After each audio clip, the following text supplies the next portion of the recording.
Cast is now starting. All attendees are in listen-only mode.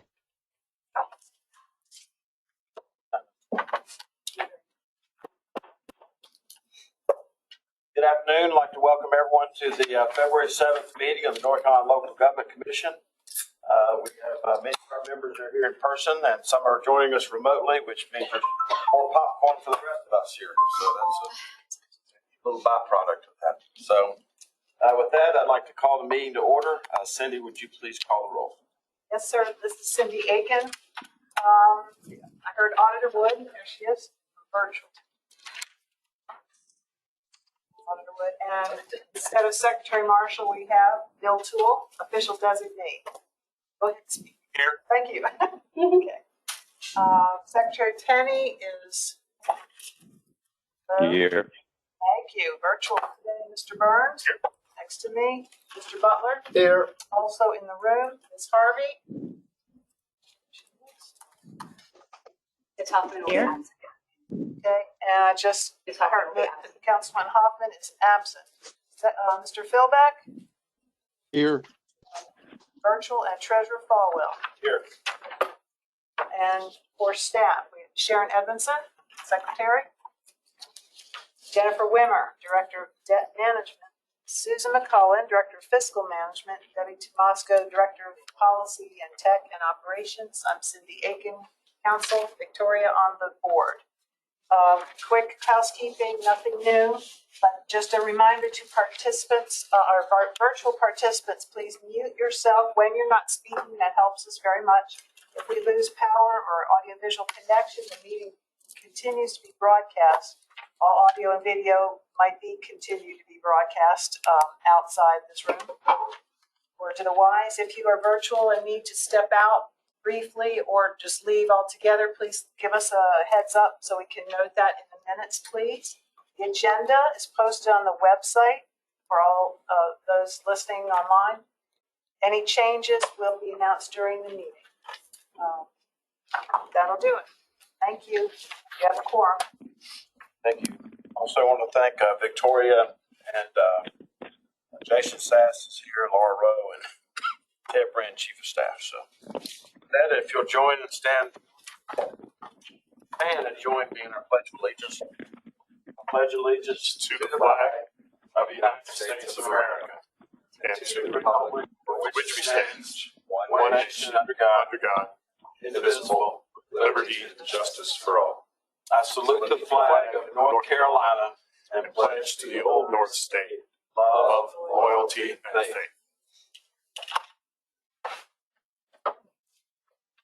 All right. We have a conflict of interest statement. Members, you've seen the agenda that's been presented.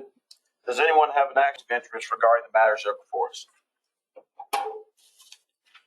Hearing none, if any conflict should arise during the meeting, please be sure to let the chair know. Without objection, anybody who makes a motion or second to a motion will be considered a yes vote. Do I hear a motion to approve the January 10th meeting minutes? So moved. Burns. Auditor Wood, so moved. All right. Alder Wood, second. Any further discussion? Hearing none, the clerk will call the roll. All right. Mr. Toole, Aye.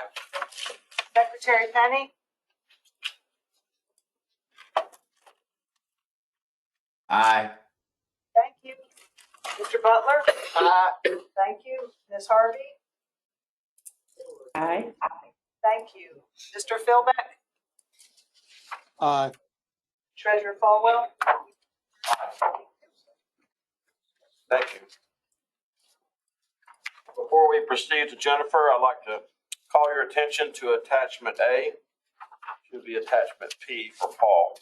But attachment A, which is the OPEB report, which talks about the unfunded healthcare pension and LEO liabilities for those that are before us today. And I want to commend staff for putting this together and having such a thorough explanation. They like fudge, if you really want to commend them. I don't think it would hurt to have this every time. I don't think it would hurt us to have this excerpt summary every time with it so we can refer back to it if we have a little memory loss. I understand. So noted. Thank you for recognizing it. Next, I'll turn it over to Jennifer for debt approval consent agenda action items. Good afternoon. The consent agenda takes the applications from the Durham Housing Authority all the way through Hope Mills. The only thing that I would point out, unless there's other questions, the Hope Mills transaction actually was on last month's agenda, and we are just correcting the bank that is involved. It was always PNC that was put incorrectly in there, so we wanted to correct that. And then the short-term interest rate increase to make sure that they can close out the construction phase, and USDA will be taking that out as soon as they are finished. But this will only extend 5 more months. So Is the rate still gonna go up to 5.08? yeah, only until they are finished. But then the USDA will take it out. Do you have a rough idea of how much money that's gonna be in interest? Only because some citizens in Hope Mills have asked me that. I don't, because they got a slight extension from the bank anyways to make sure that the construction Is the was drag completed. on the USDA side or the city side? It's Who's not just coming the to the dance on construction time? is taking a few months longer than originally estimated, and USDA will not take out the long-term debt until the construction is completed. So it's a maximum of the 5 more months. So it should be within a month or two, but I can get the interest for you. Has the rate stayed the same with USDA? It's, And what is that rate? I can get that. Any other questions regarding the consent agenda? You want to wait for the rate? I have to look at my notes. Okay. I read these things. Unlike some other people I know. I read these things.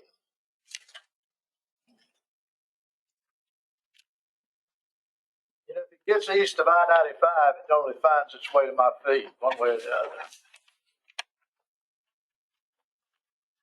Well, we don't approve the USDA rate, but We don't approve the USDA rate, but she'll go back and verify what it is. Okay, thank you. Mr. Butler, would you like to make a motion to approve the consent agenda? I'll be happy to do that, Mr. Treasurer. Okay, second? I'll second. Second, Penny. Mr. Burns, second. Any further discussion? Hearing none, the clerk will call the roll. All right, just to be clear, the consent agenda consists of the Durham Housing Authority matter down through the list all the way through, including the Hope Mills miscellaneous item. So that was Butler, Burns, motion second. Auditor Wood. Aye. Thank you. Tool. Aye. Secretary Penny. Aye. Thank you. Ms. Harvey. Aye. Thank you. Mr. Philbeck. Aye. Thank you, Ms. Treasurer. Aye. We'll now turn it over to Susan to discuss attachment C, where we'll need a lot of information, but we'll need some votes on Robersonville and Spring Lake. Okay. Thank you, Treasurer.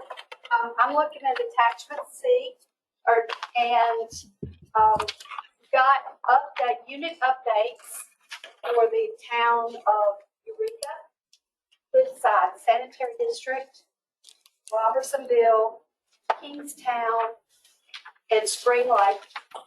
I've only got 2 items that I need you to vote on. One is for Robersonville, and so I refer you to page 7 of 14. There's a budget amendment for the remaining amount of a $100,000 DEQ emergency operating grant. This is the last bit of the $100,000 grant that the town of Robersonville has not appropriated. They're going to, they've appropriated $2,800 to transfer to the general fund to use for salaries for their third-party bookkeeper. And then they're appropriating 7,500 of it for software data conversion costs. This is for their new utility system that they just put in place. The second budget amendment on that same page and the following page is the transfer side in the general fund. So the amount of increase in the DEQ emergency grant fund is 10,300, and the amount of the general fund budget increase is $2,800.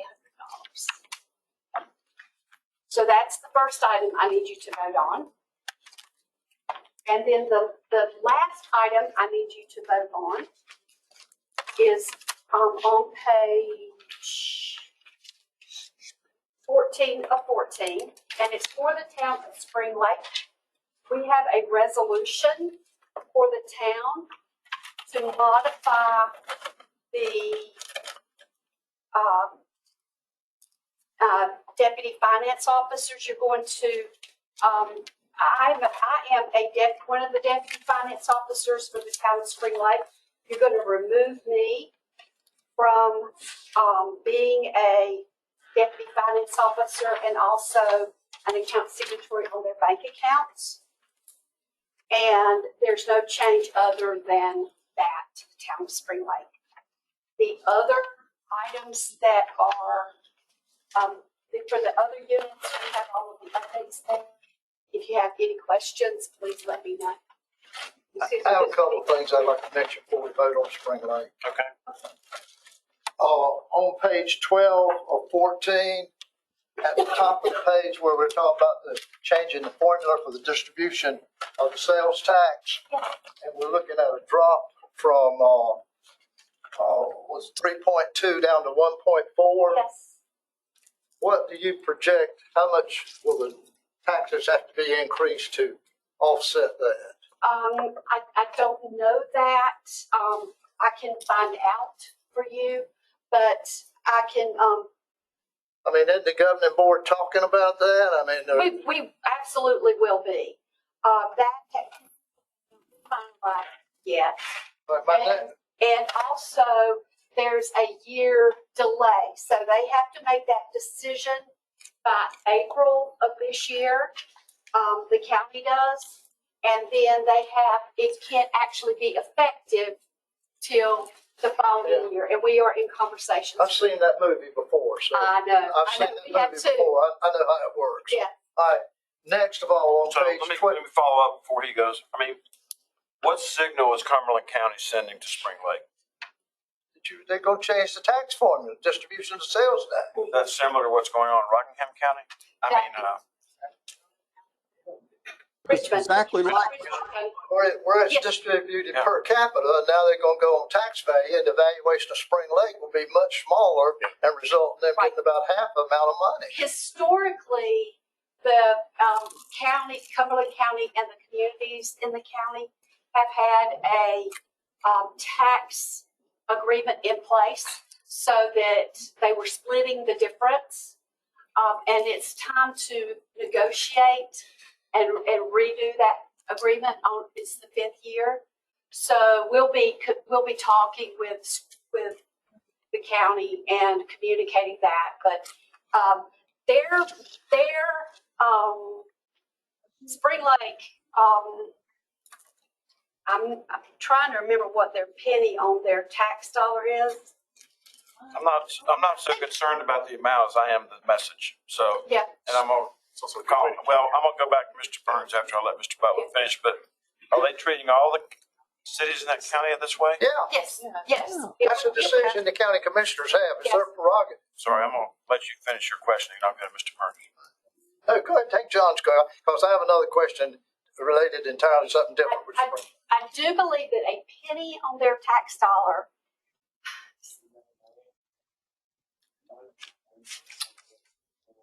I'll have to defer. I'll check on that for you. It's not much.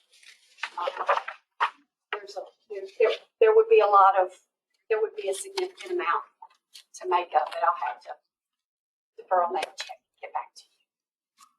I'm just curious as to what system most counties use in the state. Is it ad valorem or is it per capita in most distribution of sales taxes in counties? Keep track of I think it's whatever. Whatever's the most advantageous to The county wants to do, I suppose. Yeah, They have to work that's on the website. That's on the website and the state at I DOR. thought last time I looked at it, it's like 70-30. 70% of them use one thing. And Secretary Kenny, do you have a response to Mr. Burns? I'm not sure, but I would say this: it is problematic because sales tax and ad valorem tax are measured different things. Because of, and I'm going to get wonky here, because of our marginal propensity to consume is greater among the poor. That's just sort of the way to say it. Among lower income, they are more likely to pay more sales tax than, so if you're going by ad valorem, and I would also say this, that since COVID, small towns have actually done better in sales tax than counties and larger towns, because more people are ordering online and the seller knows the zip code. Whereas if I stop in Raleigh and buy a bag of potato chips, Raleigh's going to get the sales tax, even though I live in Clayton. When I order that same bag of potato chips from Instacart, that it is delivered to my house in Clayton, even though I may have bought it from the exact same store in Raleigh. But Clayton's going to get the tax on that. And so you're seeing spikes in the sales tax. And I suspect that this actually is to dull that down for them to get that money, because though your ad valorem has nothing to do with how much money you spend, except those who have larger ad valorem tax are probably going to spend a lower percentage of their income in sales tax. A lower percentage, not a lower amount, but a lower percentage of their income. Mr. Treasurer, it's Mike Philbeck. May I say something? Absolutely. I'm a little bit familiar with this.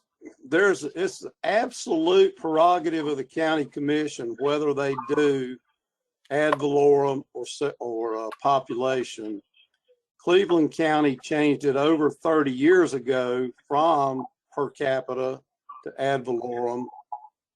Before I ever even served the city of Shelby, it cost the city of Shelby $1 million a year, first year. However, in their infinite mercy, the county held the towns in Cleveland County harmless and made up the difference of the loss until the growth was enough that they were back even. In Cleveland County, it took Shelby, the county seat, 10 years to get even. And I've often contended that there ought to be a way that it was split half and half or something, but it would take a general statute change. It's the absolute prerogative of the county commission. Where you do have it going on right now is that that Boone has sued Watauga County for doing the same thing. And they're going to lose because the statute is perfectly clear the county can do it. You just hope that they make grants to Spring Lake and anybody else affected to soften the blow for a few years. So I know that much about it, but they can do it. Is there a hold harmless provision here? There's not a required hold harmless provision to my knowledge, Secretary Penny. Cleveland County commissioners just chose not to hit the towns in Cleveland County with it all at one time, so their tax rates would not be substantially changed. So given what Mr. Philbeck and Secretary Penny said, Secretary Penny, in your description, which is very clear, do the lower and fixed income people of Spring Lake are they, does this put them less likely to get the essential services that they deserve because there's less money to provide? There's gonna be less money. They'll get the essential services, but it's gonna have to be because they raised the taxes somewhere. Spring Lake's gonna come out a little bit less. Yeah, And therefore, something's either gonna go or they're gonna raise taxes, which is not good for a town that's already have on our radar. The counties, Mr. Treasurer, though, are motivated to do what helps the county tax rate, and their coffers are going to be enriched at the expense of the city's tax rates. And so that's why they're doing it. They need money too, so they have the power. I often say cities are the very bottom of the food chain.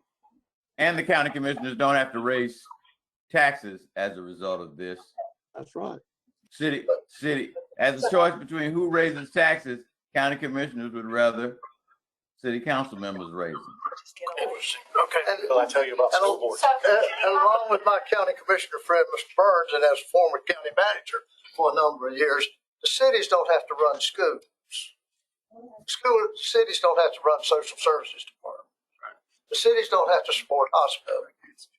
So there is a multitude of services that the cities don't have to provide that the county has to have to do.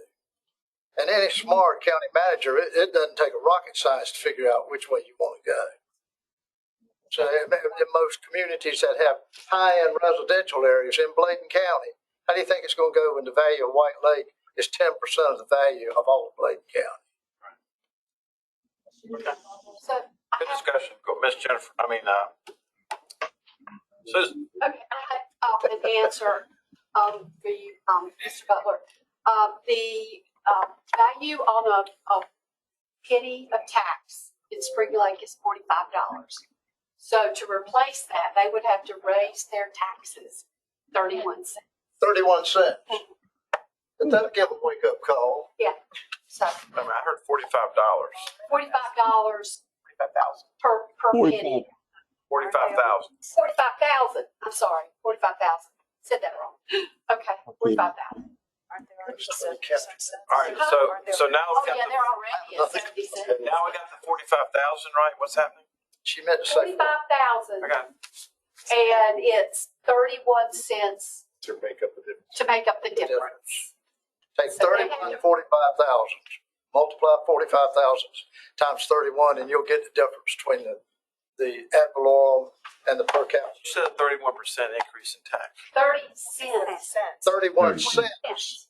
increase. which the tax rate now is 60 or 70. 70, I think it's That's 70. 30%. That's right, Mhm. Mr. Treasurer. That's why I brought it up. Almost. But we don't have a, You have no say-so in that. No. Zero, none. No, I mean, No, it's a statute. I agree with Mr. Philbeck that this is the prerogative of the county commissioners, not the vote that I might take as a county commissioner, but nor is it, in my opinion, having been on this board for all of a year, it's not really our job to substitute our political judgment for their political judgment. Yes. They'll face the voters, not us, but no, it's not political, Joe. I'm just trying to figure out how to keep the town solvent. yeah, that's true. Mhm. That's a mathematical thing. Yeah. Well, Mr. Treasurer, the best answer would be if Cumberland County would hold them harmless or somewhat harmless like Cleveland County did in Cleveland County a good number of decades ago. It was 30 years ago when Cleveland County did it. But they did make some grants to each town to help make up the difference until the sales tax growth reached an equilibrium. It was still costly, but it wasn't as devastating as it could have been. But We're they not gonna just do did that because they chose to. We're going to move on. We're not going to do this on the fly. Is there any objection to me sending a letter to Cumberland County suggesting they do that? Well, they may have done that. I mentioned earlier that historically, the county and the communities in the county have a sales tax agreement. All right. Okay. And so we don't understand the numbers in that existing agreement. We've got to work with the county All right, and all right. understand it better. I'll Because we add weren't by. there historically. Thank you. All right. I have another little question about Spring Lake. On page 12 of 14, under goal summaries, Yes. item number 2, would the charter have to go before the General Assembly to be changed? Where the finance officer reports to the city manager? That's already been done. Yes, sir, that has already been done. Has that done through the General Assembly? We went through the General Assembly and did that. Oh, good for That's you. already been done. I'm That was impressed. done last If you year. read your materials, you know. Not my first rodeo. All right. Are you ready for us to vote? I- You are? Was it ready? Yes. So I'll entertain a motion to the 2 budget amendments as recommended by staff for Robertsonville. I'll move approval. Mike Philbeck. Any exception? And without objection, Mike, to include the change in the deputy finance officer at Spring Lake. I'll include that. Yes, sir. Okay, just a second. I Second, just have one question I'd like to ask about Spring Let Lake. me get a second, then we'll get a Okay, discussion. all right. Mr. I Pitts, second it. you have a second. Discussion? I have heard in all the Spring Lake discussions that there's some vehicles that can't be accounted for. Have we found all the vehicles? We actually were talking with the auditors yesterday. There has been a significant amount of work that's been done on the vehicles, but they are still finalizing that work. And the interim manager, who is the fire chief, is doing that work right now. Well, the number I heard was 33 they couldn't find. There were a significant number. A whole lot of them are sitting somewhere not no longer usable, and they need to be All right. trashed. That's all. Thank you, Susan. Okay. All right, motion second. I have a question. I'm sorry, Oh. Mr. Treasurer. Ms.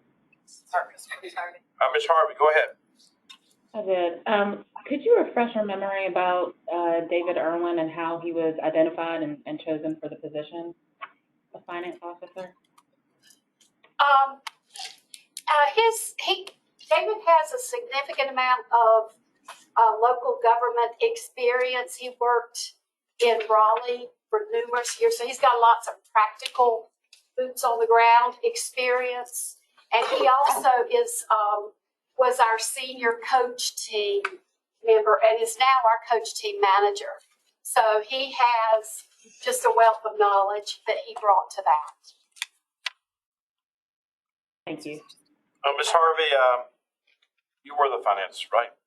Excuse me? You were David? No. David always was. David has always been Okay. in finance. Yeah, David works for us. Yeah, he works for us, yes. Yeah, he's been here the whole time. Yeah, I Initially, was wondering if she was getting that confused with the fact that it might be working for the town. But he is working for the local government commission. he works for the local government commission. And has for yes. decades. And has for, he's Okay. 6 years. Okay. Okay, motion, clerk call the roll. No more questions. This is the vote on 2 budget ordinance amendments for Robertsonville and a resolution for Spring Lake on Deputy Finance Officer Philbeck. Motion Penny second. Auditor Wood. Aye. Thank you. Mr. Toole. Aye. Mr. Burns. Aye. Mr. Butler. Aye. Ms. Harvey. Aye. Thank you. And Treasurer Falwell. Aye. Thank you. Thank you all. We'll now turn the meeting over to Sharon for a DEQ presentation. Treasurer Falwell, Yes. I had a couple of questions about the town of Eureka. Okay, It was not something we voted on, but I had a couple of questions. go ahead. So I was looking at page 3 of 14, and I was looking at the information in the fiscal summary, and that information and the way it reads appears dire. Yet we're waiting for quotes for the repair of the sewer line backup, and then we're applying for emergency operations grant money. Is that situation dire as it kind of reads here? Auditor Wood, yes, it is. And we have been in contact with the family. We have started the work. As a matter of fact, I think they started the work Tuesday to do that repair. We'll be applying to DEQ, but it'll be on the back end. We're already moving ahead with the work. And so that should be done within the next week or so. But So the way- yes, it is The dire. way that read was that they may not have the money to pay for the work. They have the money to front it, even if they have to Okay. loan it from the general fund. But they Okay. will go to DEQ and get reimbursed. Okay, all right, thank you. Thank you, Alder Wood. Sharon? Okay, next, we have a presentation from Shadi Escaf, the Director of the Division of Water Infrastructure over at DEQ. Let me report out, the USDA is 2.25, Mr. Bowman. That's the interest rate. Go ahead, Sharon. Shadi's going to give us a presentation on their priority rating system for loans and grants. The commission will have a number of grants before it in March. After the SWIA has their meeting next week, the process has been for those grants to come to the LGC for approval. Just the grants, sorry. So this presentation is very timely. Members have asked several questions about how DWI evaluates the applications and how they score them. So, so I'm going to turn it over to Sean. Thank you very much. Treasurer Falwell, thank you, Commission members. In addition to being the Division Director of the Division of Water Infrastructure, also the Chair of the State Water Infrastructure Authority, and we are looking to make the awards for the fall 2022 applications on February 21st. So as Sharon mentioned, this is a timely presentation to let you know how the applications are scored and how they go to SWIA for selection of projects for funding before the viable utilities portion comes to local government commission for approvals as well. I understand, sir, is the sound system pick him up just as well as he was standing right here talking to us? I can't hear him that well. Come Would it sit be right right to here. move up there? I do want to understand. Mr. Butler's here. Is this better for the audio? We can, do you want to scoot up a little bit? We can. Stand. No, you don't need to stay. Okay. Can you hear us on the phone okay? Ben, I can you hear hear? fine. I'm hearing fine. It's better now. Okay. All right. Thank you. So to start off, just a little bit of context. The Division of Water Infrastructure is administering multiple funds, multiple funding programs, including the state revolving funds, which you approve the loans for. Excuse me, sir. Mr. Treasurer, before he starts, can he tell us how the local government commission statutorily got involved in this? Absolutely. So Okay, please. in North Carolina Statute 159G requires the local government commission to approve the loans that are administered I through funding understand that. programs. How did we get involved? Who requested that? Oh, well, and also Where did it come from? finish that. It also requires the local government commission it requires the department to get LGC approval before making grants of the Viable Utilities Reserve. The Viable Utilities Reserve was created in conjunction with a lot of work that was done by DEQ and former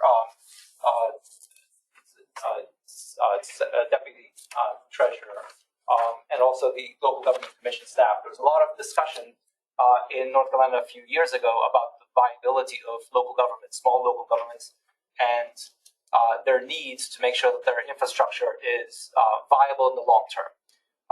And that essentially created the Viable Utilities Program, which provides some statutory requirements for those that are designated as distressed to do some trainings, to do some asset inventories, to do rate studies, and to prepare plans for how to make their systems viable, and part of that created a reserve, a grant funding program for the viable utilities, for the stress systems. Given that there's a lot of work between DEQ and the local government commission staff and local government commission itself with managing and assisting local governments, make sure that they're on a viable path and they don't need to get to the point where they require having the commission have fiscal control over the local governments. This program is designed to try to support local governments that may be distressed or may be requiring some assistance, so we can prevent that from happening. How statutorily, how long ago was it required for the LGC to sign off on these grants? So the Viable Utilities Reserve was created in 2020. 2020. In 2020, and when that was created, that's when the local government commission was added to 159G as require the commission approvals for grants coming out of the Viable Utilities Reserve. But you were talking to the LGC before that, before 2020. So there's a long history of the department and local government commission staff working together prior to 2020. I was not the division director at that time. That was a former division director. When I came in, the program was already established. Thank you. So our funding programs can vary from the state revolving funds. Also includes a community development block grant program. We have drinking water reserve and wastewater reserve, which is state. We administer state funds out of those reserves, and the Viable Utility Reserve. In addition to what you see on the screen, we also have a new funding program for stormwater, but I'll be focusing here on drinking water and wastewater specifically. And I'm sure you may have some questions on the Viable Utility Reserve. I'm happy to answer those as well. Next slide, please.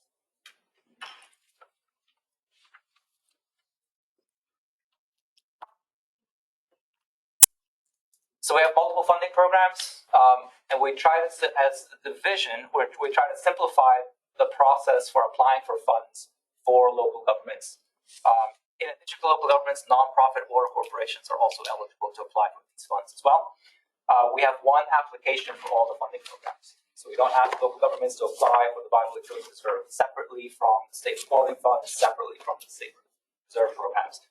If they have a water wastewater project, they submit one application, and we consider that application for all the funding programs that they're eligible for, and we try to score them accordingly. So I'll get to the scoring in a second. We take 2 rounds of applications per year, in the spring and in the fall, the end of April, the end of September. The applications that come in get scored based on the priority rating systems that are approved, established by the State Water Infrastructure Authority. So North Carolina General Statute 159G provides authority to SWIA, to the authority, to establish priorities for making loans and grants and to determine the rank of the applications and select the applications that are eligible to receive grants and loans.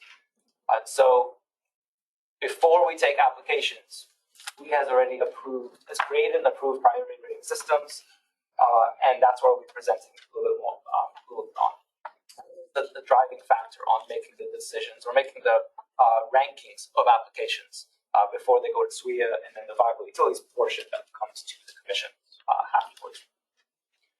Funding decisions are made by SWIA, and again, LGC for the commission, for the Viable Utilities Reserve. And an application is considered for all possible and available funding programs. So in order to do that, currently we have one priority rating system for each type of application, drinking water or wastewater. Next slide, please. The rating systems were developed and continue to be refined by the authority with a public review process. We have a rating system for all drinking water projects, rating system for all wastewater projects, one for CDBG, one for asset inventory assessments, another for merger utilization, and then stormwater construction, stormwater planning have their own. But again, we don't have a rating system for Viable Utilities Reserve versus a rating system for state revolving funds, for instance. What goes into the rating systems, it was influenced primarily by the master plan which we had developed in 2017, talking about viability, focus being on long-term viability of local government utilities, as well as public health and environmental health needs. Those are eligibility requirements for some of the funding programs. The needs of systems, aging infrastructure being an obvious example, and equity as well, making sure that the funds are available across the whole state, and that smaller local governments have adequate access to the funds as well. The rating system allocates points to each line item, which is then used to calculate an application ranking. For example, the drinking water and wastewater projects, you can get points for individual line items up to 100 points. And after all the applications are scored based on the rating system, the applications are ranked from top to bottom in descending order with the scores. Those are presented to SWIA, and SWIA has the authority to change the rankings and to select which applications get funding from different funding programs. Quick question, if you don't mind. Most of these are for water systems work, right? Or sewer systems work. But is there any program, and I just asked this out of my own curiosity, because when I was a county commissioner in Wake County, one of the major issues we had was we had too many drinking water wells to test. It would have taken our staff, I think they calculated 36 years to test all of the wells, but they tested 3 a day, something crazy like that. So I don't know if those types of projects can be funded through these, or is that a different source of money if it's available at all? So not individual household wells or household septic systems. There's a Bernard Allen Fund, which is another separate fund that would be available, but these are not assistance to homeowners for individuals. Right. Is not part of the Division of Water Infrastructure Fund. Okay, thank you. Even in situations like Gen X going into the Cape Fear River and the groundwater that has been contaminated and delivering water to all those people, do you fund any of that or not? So if it's to go and repair a individual well, we can't fund that. But if it's to extend a public water system and to connect homes to a water system in order so that they can eliminate their contaminated well, that we do fund. That's a CDBG funding, SRF funding, all of our funding programs essentially would be able to fund that. Okay, so with the rating system, we'll focus on the construction projects, drinking water and wastewater construction first, and then we have planning rating systems as well. For the construction ones for drinking water, wastewater, so we approved and we refined the rating systems over time. The last time that the rating system was approved with edits was in July, the July SWIA meeting. It prioritizes loan and grant funding for drinking water, wastewater across all funding programs. It applies also to projects that may be receiving viable utilities reserve. So again, we take an application, we score them, and then we find the best available funding for those that score high enough. And then once we run out of specific funds or what they're eligible for, we look to other alternative sources of funding that we've got until we run out of funding. That's what's presented to SWIA. The rating system is used to rank the projects, again, using for all systems. And then there are 4 categories with rating systems: project purpose, project benefits, system management, and affordability. And I'll go over each one of these in the next few slides. So first is project purpose, and that's to provide points based on what the primary purpose of that project is. And there's a prioritization that SWIA has approved in terms of what's higher priority for the state than others. The highest priority was to consolidate a non-viable system. So if a local government has a water and wastewater system that they consider to be non-viable, if they pass a resolution saying, we're a non-viable system, we want to consolidate our system with another town or another system, we want that system to connect, take over our utility, that's the highest priority of applications.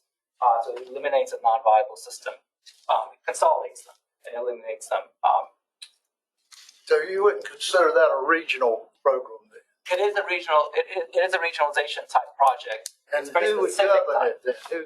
Who would set the rates for it then? If it's this priority would be for a merger. So if Town X is taking over Town Y's water wastewater system, then it becomes Town X's system. So there is no Town Y anymore. The system that's merging and taking over the other system, it all becomes one big system. So the town that's sending their water to they give up any control or cost us. Yes, They just throw themselves, they just fall on the sword. they are they're consolidating and they're getting out of the water and wastewater business. That's what this is. It's different than prioritizing, which we do also prioritize projects to connect towns and to purchase water from another town to have a regional approach, but they retain control. That's also prioritized. But to merge a non-viable system, consolidate it, that gets additional prioritization. Other things that are prioritized is to resolve failed or failing infrastructure. For instance, if there are contaminated wells, whether it's emerging contaminants, PFAS, or something else, and there is connections to the water system in order to eliminate those contaminated wells, that's get prioritization here. Providing service to disadvantaged areas gets prioritization. Rehab and replacement of aging infrastructure, especially old infrastructure, gets prioritization. And we see more applications coming in with that primary purpose than the other types of purposes. Expansions are lower priorities. So the funds are focused more on taking care of the assets that you currently have for the current needs and the current customer base. If there's, in order to expand a system for potential future growth, that's a lower priority. Let me ask you this, sir. Where the system is thought to believe to be leaking into a public body of water where people are having contact with the water, not necessarily drinking, but swimming, recreational use, and tests are showing that we've got some bad stuff in the water from sewer, does that give that town a higher priority since it's a public body of water the discharge is getting into? Yes, sir. That's in the project benefits section. So it's not this slide, it'll be the next slide. Okay. And then we have additional prioritization for stream restoration, stormwater control measures, and reclaimed water. That's because of the Clean Water SRF. We have a clean project reserve as well. Next slide. On project benefits, we prioritize what you see here, and that's where I think Commissioner Butler, this is to answer your question.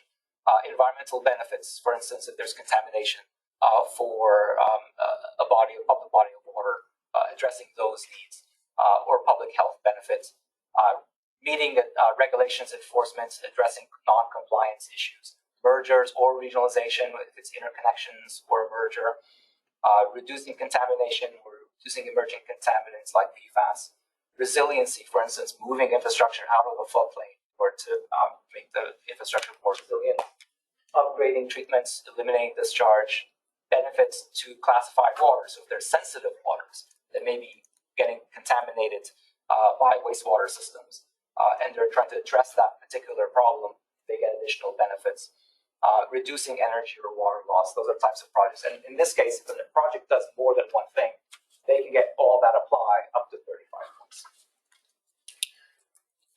Category 3 is to look at system management, primarily looking to reward systems for doing good system management. So if systems have done asset management planning or capital improvement planning, and these are projects that are listed in their asset management plans or capital improvement plans, they get additional points. So we're trying to incentivize good management practices before they come seeking grant or loan funding. In addition, we're looking at affordability. So category 4 is looking at prioritizing where the financial assistance is needed the most. So smaller local governments or smaller systems get prioritized over larger ones.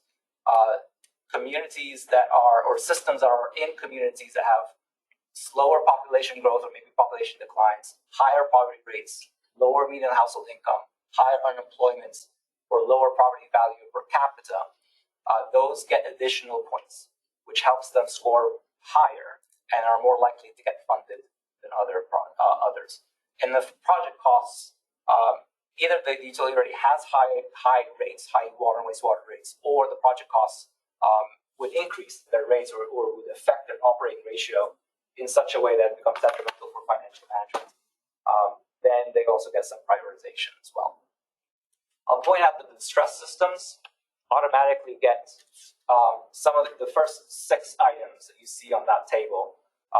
If you're distressed, if you're designated as distressed, you automatically qualify for those portions. You still have to have high rates and project costs that affect operating ratio to get additional benefits. But the distress systems, all distress systems, it's easier for them to get affordability points.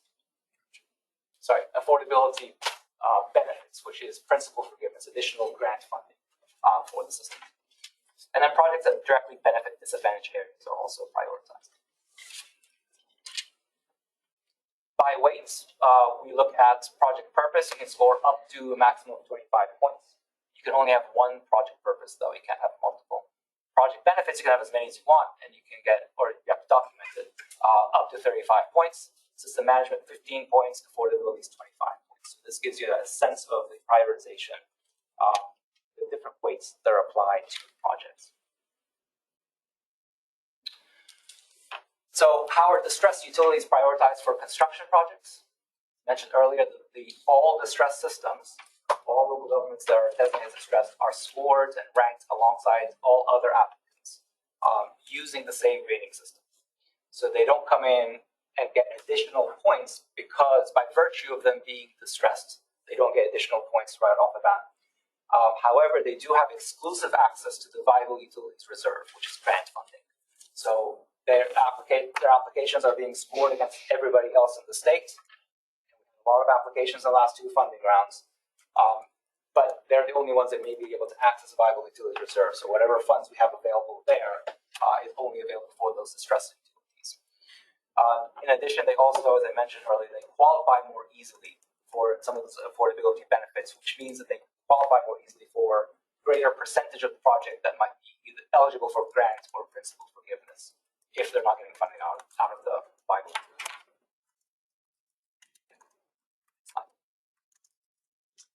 Study grants, slightly different type of project, so we score them. We have a different rating system. Just to go a little more quickly about this, we have asset inventory and merger and regionalization feasibility grants. We score them, similar idea, project benefits, system management, and affordability. In this case, the distressed utilities do gain 2 or 3 additional points. So if a local government that's designated as distressed comes in and applies for these, they get additional points. And for study grants that are funded out of the Viable Utilities Reserve, of the state reserve programs, specifically from the Viable Utilities Reserve, they don't get scored necessarily out of the points. They get scored based on their distress criteria.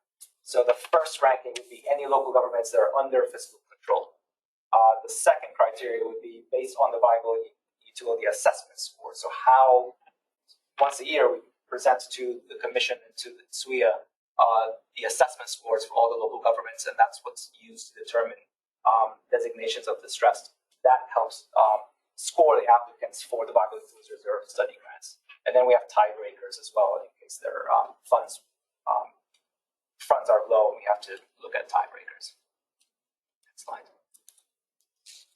That's a screenshot to show you an example of what a rating system looks like. This one comes from an asset inventory assessment because we put it on one screen. It's a simplified version. The construction ones are 3 or 4 pages because we have multiple line items. But the asset inventory assessment is straightforward. We show what the line item is. We have the rating system up.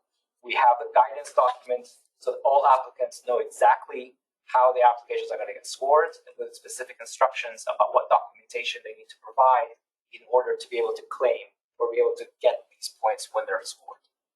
Next slide. We can skip that one. I think this might be the last slide. So the timeline and plans to awards. With this Session Law 2021-180 and Session Law 2022-74, ARPA funds were General Assembly appropriated ARPA funds to the Viable Utilities Reserve and the State Reserve programs. ARPA funds are need to be obligated by December 2024 and expended by December 2026. So we're in a very fast timeline, especially when it comes to construction. That doesn't give applicants or communities a lot of time to work on construction. So SWIA has established or has approved the rating systems, and it applies to the ARPA funded projects, including the Viability Utilities Reserve.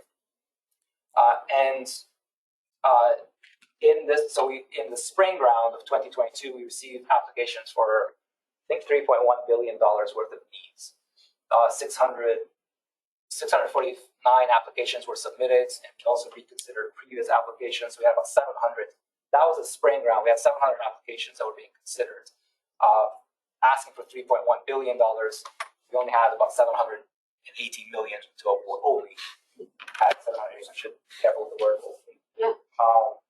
And a big portion of that came to the commission for approval, and the commission approves the portion that came out of the Viability Reserve. In the fall round, we received an equal number of applications for less funding that's available. And then we reconsidered all the spring applications that did not get funded are reconsidered automatically for the fall round. So right now we have over 700 applications that are potentially eligible for funding. The division has gone through and scored those applications, and are taking that scoring to the authority in the next couple of weeks. And after that, once SWIA makes their awards, the portion that's out of the Viability Utilities Reserve will come in front of the commission for your vote as well. In the spring round, so as soon as we do that in February 21st, the week after that, the division will begin the next round of applications, the spring round of applications. Potentially, there may be no more Viability Utilities Reserve funds because there's only a certain amount remaining out of what was appropriated by the General Assembly. These are all non-recurring funds. If SWIA and the Commission decides to award those funds in this fall round in February and March, unless we get additional appropriations, we won't have any additional Viability Utilities Reserve funds for awards. We will have a little bit left for emergency operating grants, but not for additional funds. It would be nice to get some more funding for the program. So we're looking at potentially only having state revolving funds and CDBG grant funding for the spring round.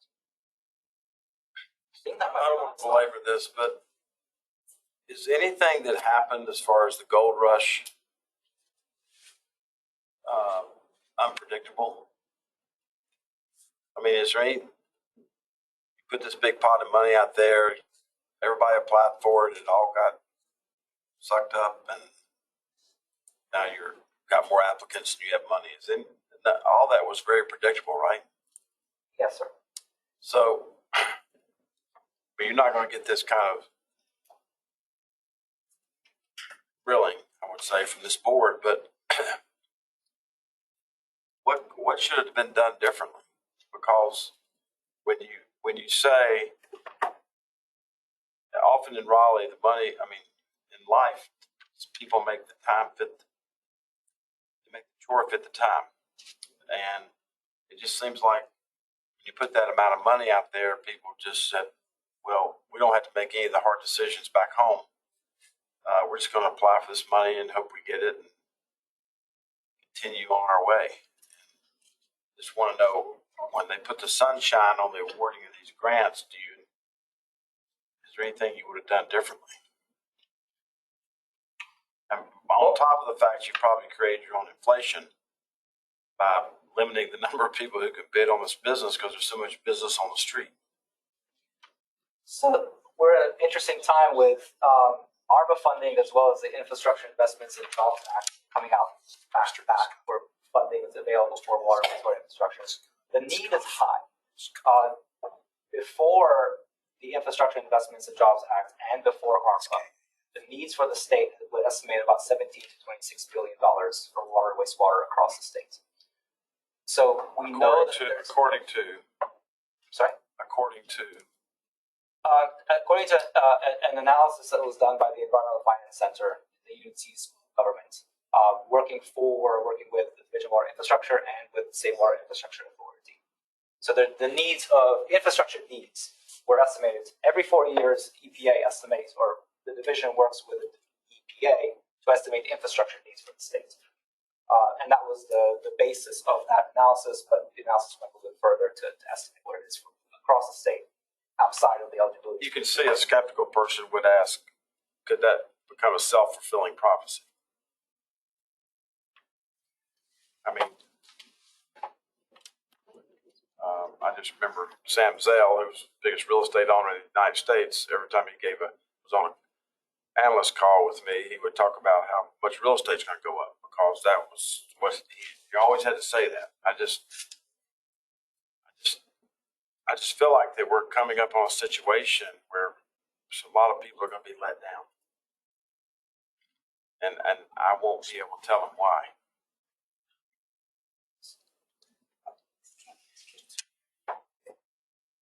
It scares me.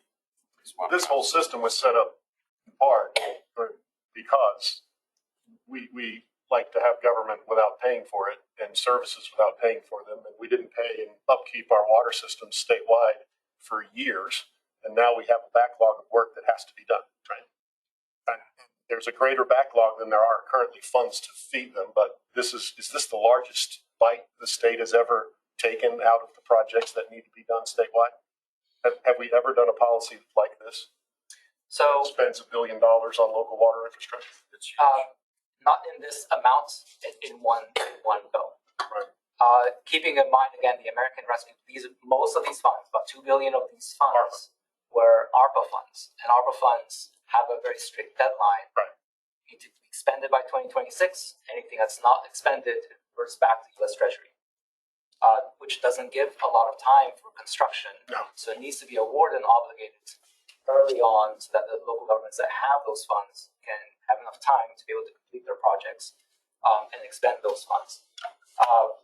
It's prior to ARPA and to the Infrastructure Investments and Jobs Act, the needs were known to be high, partly because infrastructure costs go up over time, and if the local governments or if the utilities are not investing in their own systems or are not able to invest in their own systems, there's usually a backlog. There's always infrastructure needs that grow, and this is not taking into consideration growth. This is just maintaining that infrastructure. When you're replacing that asset that you put into the ground 30, 40, 50 years ago, right. Now you need to replace it. The cost for that is a lot higher than it was 30, 40 years ago. That's why the city of Raleigh still has terracotta pipes in downtown. Right. And ideally, systems would be going through an asset management planning process. Identify all the assets, identify the conditions, and have a plan for how they would replace those assets. And that's part of the Viable Utilities Reserve Program. That's what we're trying to get the stress systems to start working on and to focus on. Larger ones and other systems have already done that.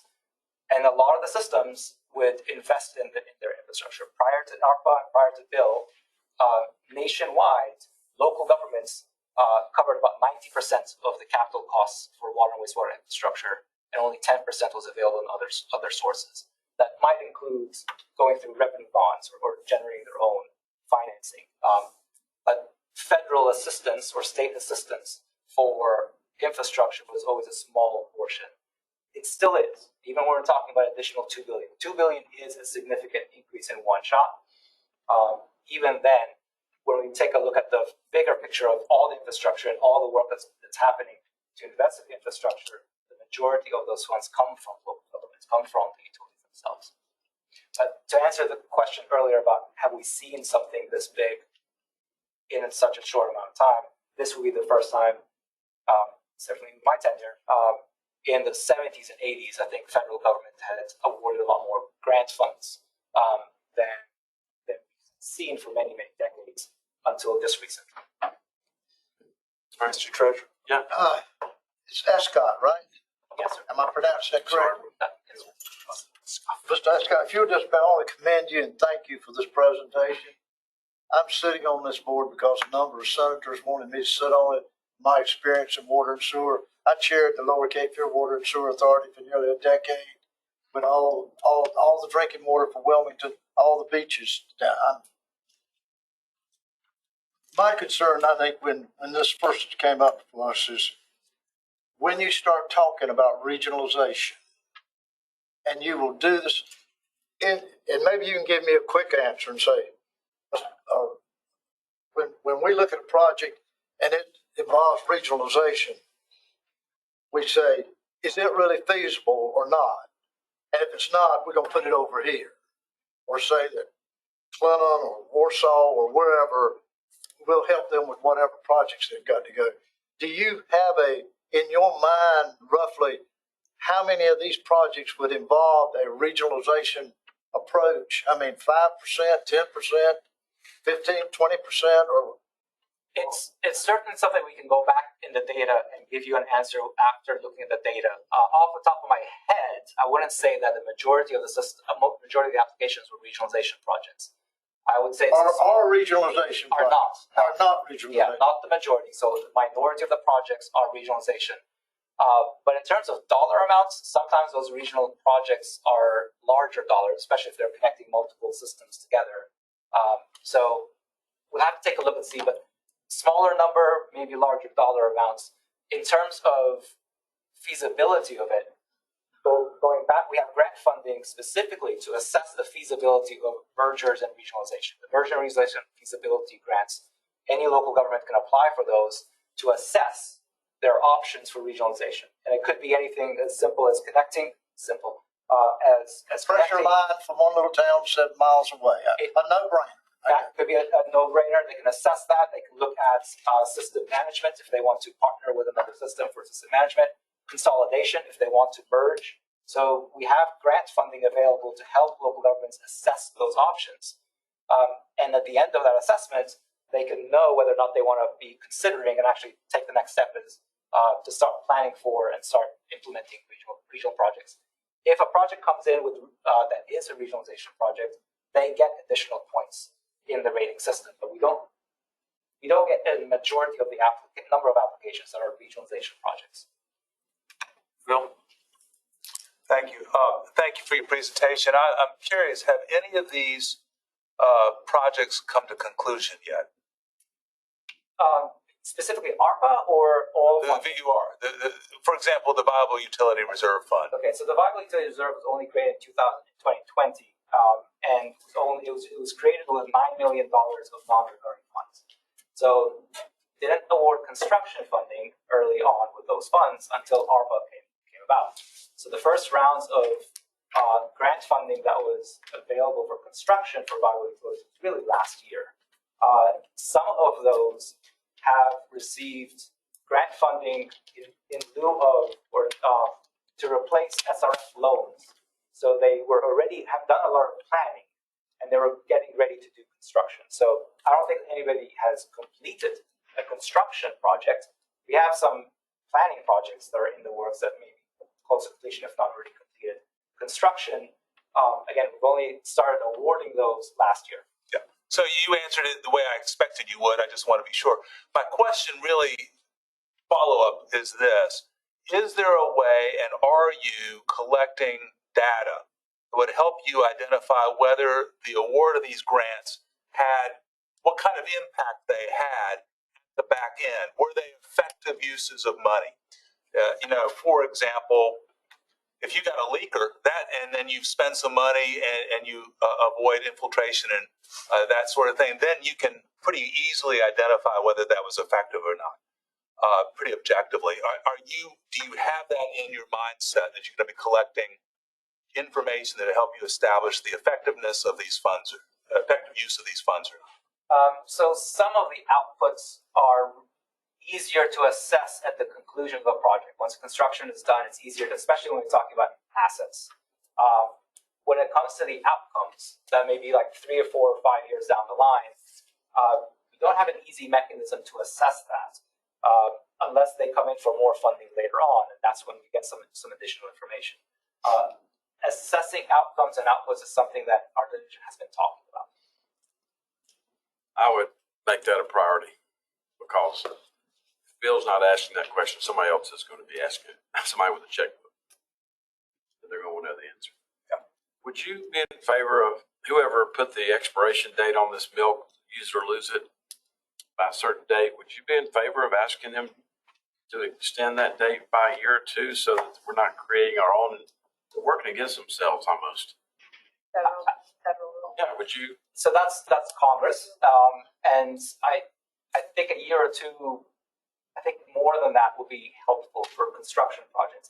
ARPA funds, again, were created primarily to deal with COVID and COVID recovery, so that infrastructure was added as an eligible use for ARPA. It wasn't designed for infrastructure. But the 5-year window expiring 2026 makes it more challenging for expenditures of ARPA funds. Can you or somebody on your staff write that letter for me and send it to me so that I can put on my letterhead? I'll co-sign that one. Huh? I'll co-sign that one. Yeah, I mean, would you mind just maybe you or somebody with the subject matter expertise? I don't have it.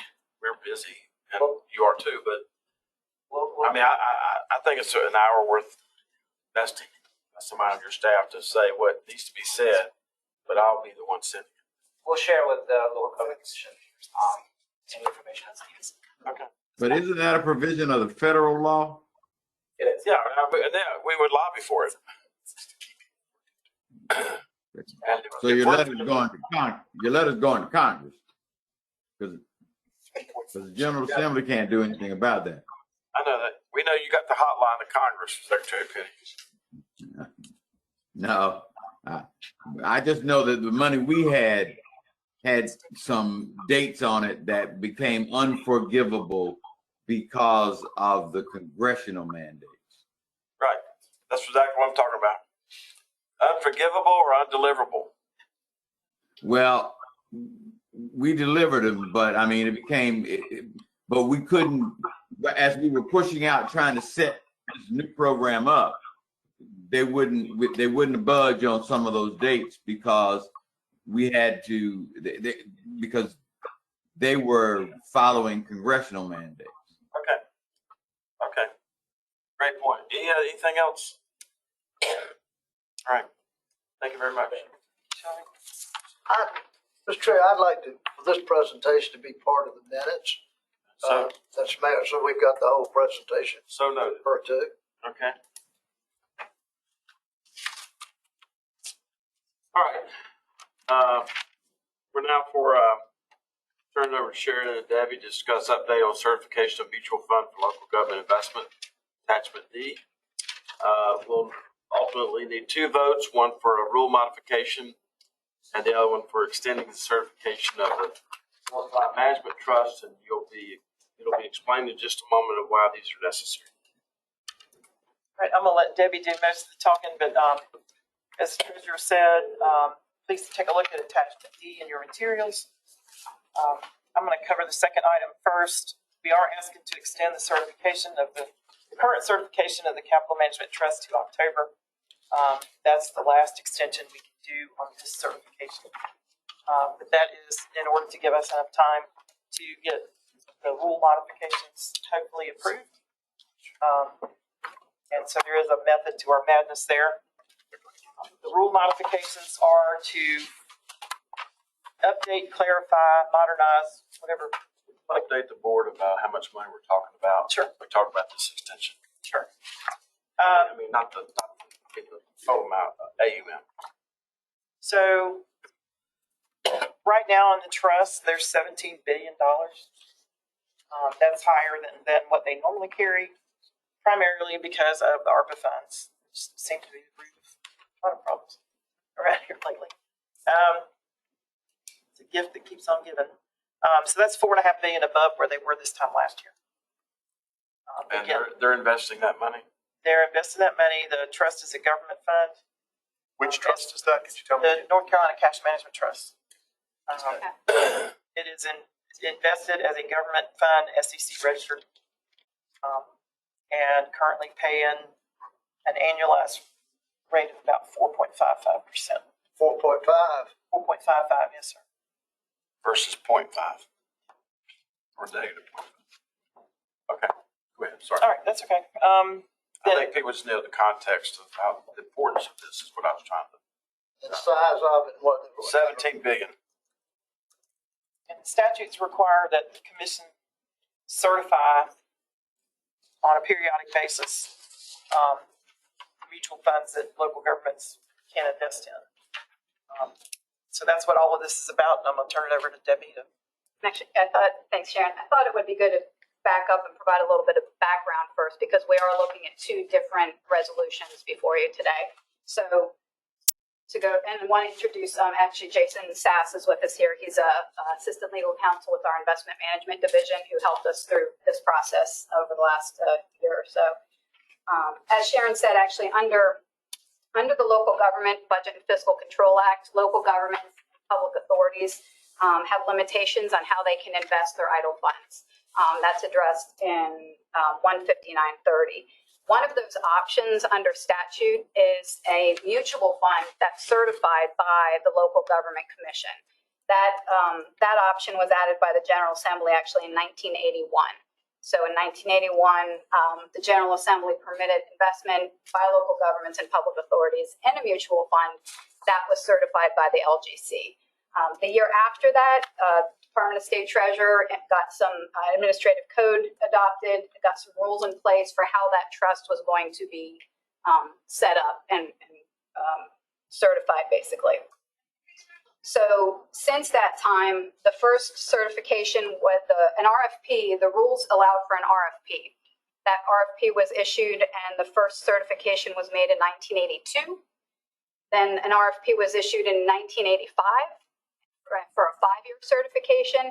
And since that time, every 5 years, the same fund has been recertified every 5 years since that time. So actually, I can't believe it, but it was actually summer of 2021. We were directed by the commission to look at issuing a new RFP as opposed to, and again, the rules allowed for that recertification every 5 years under the administrative code. But we were directed to look at issuing an RFP instead of just recertifying. So we started looking at the administrative code we had in place, how that RFP would be issued, and we found a number of areas of concern, a number of things that were outdated, given the fact that that was, 40 years ago when those rules were written, just with regards to some of the legal and the investment regulations and things like that. So as we got into looking at issuing an RFP, we realized that really wasn't the best mechanism moving forward for certification of a fund. And so we've developed some modifications to administrative code for how that mutual fund would be certified by the local government commission. So one of Debbie, can I ask a couple of questions now? So when Town X or County Y got $1 million as part of their fund balance, as we refer to it, and that's what the cushion is we want to see them have. We've got different levels. Is that where a lot of this money is? Is that where it comes from? I mean, it's the fund balance that a lot of cities and counties, they're invested in this mutual fund. Generally, yeah, and like Sharon said, a lot of the ARPA money now, again, it's units have placed there. Other than that, the monies that units would place there, Sharon, would mostly be reserves, operating reserves, not operating reserves. Yeah, I mean, they may put capital reserves in there too. So it's not.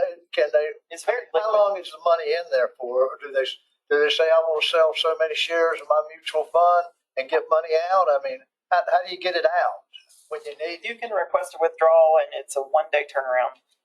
And is there any penalty for that?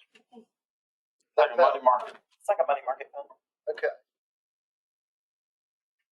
And so if a community has an emergency and needs the money that's dipping, they can request that money and have it back the next day.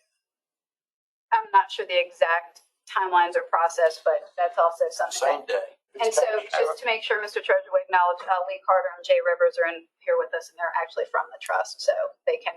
But yeah, and again, I think Mr. Burns said too, from an emergency perspective, I don't know if that's where they'd be going first. They'd probably also have some other reserves other than there, but yeah, it would be quick turnaround. So, why would you choose to go into the mutual fund rather than taking a short-term CD with your local bank if they offered you a better rate or something? May I say, sure. They are free to do that. Of course they are. Yes. But my question is, why would you go if you could get a better rate at your local bank for 120 days or whatever? CDs have maturity dates on them, and if they need the money before the CD matures, they're gonna pay a penalty. If they have the money in the trust, they can just get it out with no penalty. And it is not all inclusive. And in other words, every client we have diversifies their investments. We are more of a short-term investment, highly liquid government portfolio. But they choose to put a portion of their money, particularly if a bank wants to bid aggressively for it, in that bank or in a brokerage firm with a commercial paper or other investments. What's happened? Oh, sorry. Do y'all mind, this is Cindy. Do y'all mind just introducing yourselves when you speak? Because there's folks on the line that can't see you or know who you are exactly. So that was first. And I'm Jay Rivers, with associated with the North Carolina Capital Management Trust. Our company is Capital Management of the Carolinas. And I'm Lee Carter with the North Carolina Capital Management Trust. One of the things that's happened since we were here a year ago is interest rates have gone up 4.5%. And up until recently, we could walk into governments and banks were paying less than 1% when we were at 3 and 4%. And so one of the places the money's come other than ARPA is just historically the banks would rate, when the Federal Reserve raised rates, the banks would raise rates too. They have not done that this time. And so there's been a shifting of funds around. Again, they have to have a bank account. You don't write checks on our account. It is simply an alternative investment that they can choose to use. So again, under statute, units are limited to what they can do with their idle funds. This is just one of many options that they have under North Carolina law. So Can that end up in stiff? So this is specifically for certain local units that don't qualify for participation in STIF. This is provided as an alternative. But a local unit who can participate in stiff this is another option. What is shift? Schools would be an example. Short-term investment fund upstairs. Yeah, local governments in general don't participate in STIF, just schools. So again, under statute, the local government commission can certify a fund. So again, back for the rules part of it, just to summarize some of the changes we're suggesting is, and we're proposing to the commission. And sorry, to back up one more step, what we're doing here today is presenting you with our proposed changes to the rules. From there, they'll go through the rules process. Laura Rowe is actually with us. She's the department's rules coordinator. So, but this is the first step in amending these rules, is to present this text to you for approval. Can I ask these guys, because are half of the cities in this state got money invested with y'all, 50%? There are 865 local governments that invest in the fund, and yes, 1,300 local. Yes, sir. It's 440 cities that are not invested, that are invested in this, out of 550. Wait a minute. The 1,300 entities include hospitals, water and sewer, airport authorities. Yeah. All that. So I understand that. ABC boards. Okay. So go ahead. And is most of those units participating in larger, more sophisticated counties, or are they the smaller, more rural? It is a full spectrum. It ranges from a cemetery fund with an account of $1,500 for a local Roseboro, okay. Yeah, all the way to the city of Raleigh. But the balance of the money in terms of accounts, number of accounts, are smaller units to mid-size units. But the math works that way because there are more smaller units in North Carolina than city. And how much do you charge to manage the 17 billion? It's 14 basis points. That is the fee that Fidelity Investments, who manages the money, and our distribution fee. And it was recently reduced from 20 to 14. It was originally 40 years ago, it was 60 basis points. 60 basis points was the way the contract was provided. Is that in Harlem's day? That's in Harlem's day. And so we have, you might wonder, what measures we've taken to continue to be selected and recertified. We would always reduce the fees. We recently, by the way, just so you'll know, when we came through 1 basis point of payment in terms of our clients, essentially rates fell to 0. They really did. And we were paid 3.5 to 5 basis points during this period. And so there was some pain involved. In fact, Treasurer Falwell, you mentioned we were pretty good partners during that period. We didn't squeal, we just went down with the rate. But it's now back to 14. That's the answer.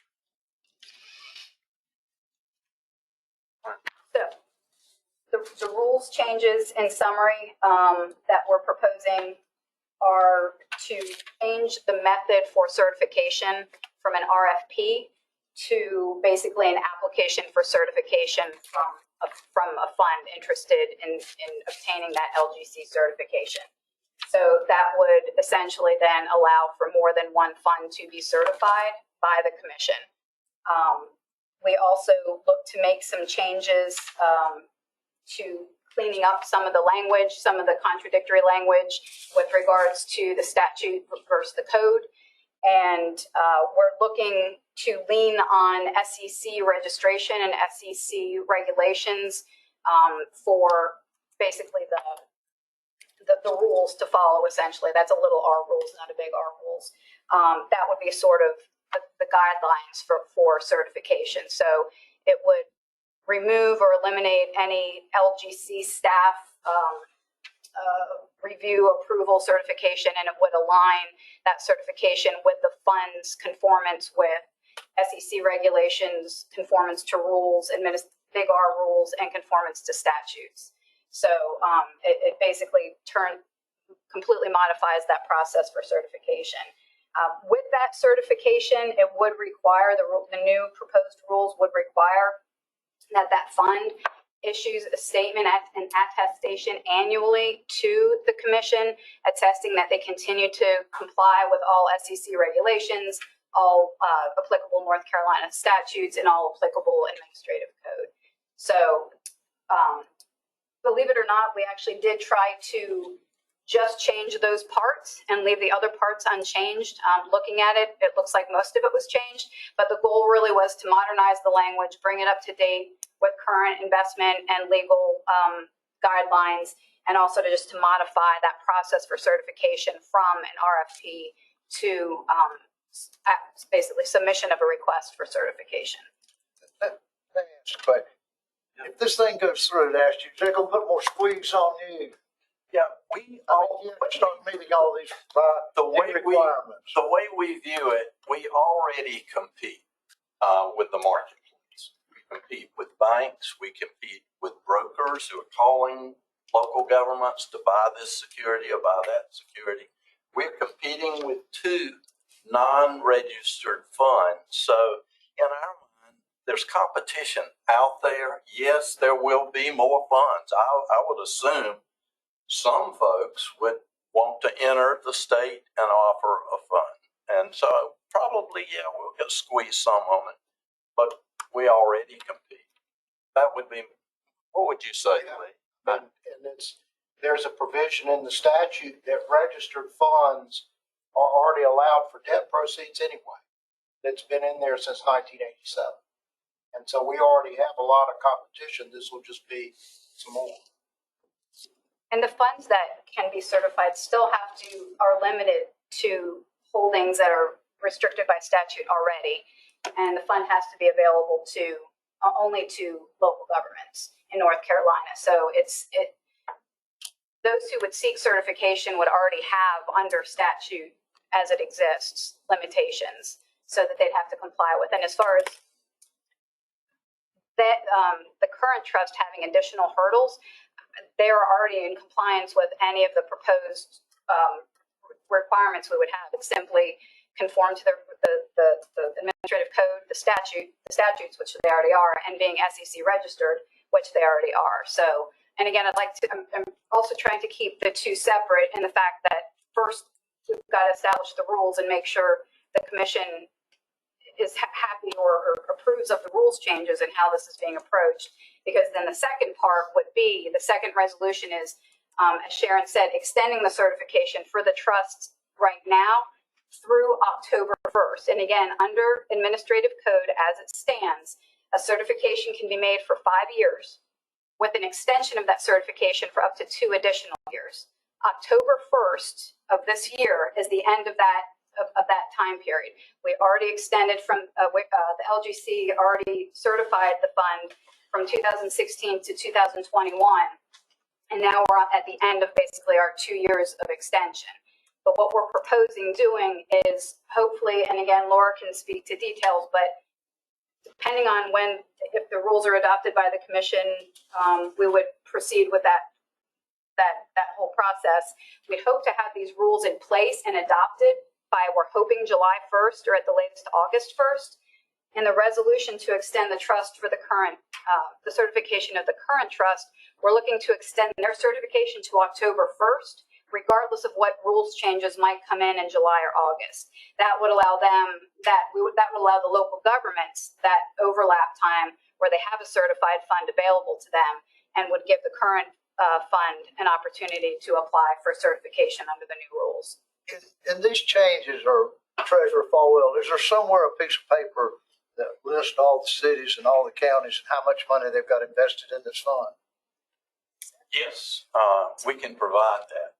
Yes, we see that we got it on a daily basis, but we review it on a monthly basis. And they already submit that twice a year. There's a form that goes into the local government commission for June 30th and December 31st. Have you ever seen all of that, Treasurer? Yes. And is Charlotte invested in this fund? Yes, they are. Snags Head? Yes. And there's some OPEB funds in that fund, right? Yes, that's right. They are now working their way in. And this is one of the times in Treasurer Boyles' judgment that he wanted this alternative for local governments. I mean, banks have been very sluggish, probably because of the liquidity that is in the banking system right now. They just simply aren't paying local governments much for deposits. Probably each of you have experienced some of that. But the trust is paying around $4.50. That's a nice pickup. So it is working right now. Let me say some things and y'all can correct me. Laura, do you have anything to add? No, I don't. This is how I understand it. That this trust has had this business since Harlan Bowles.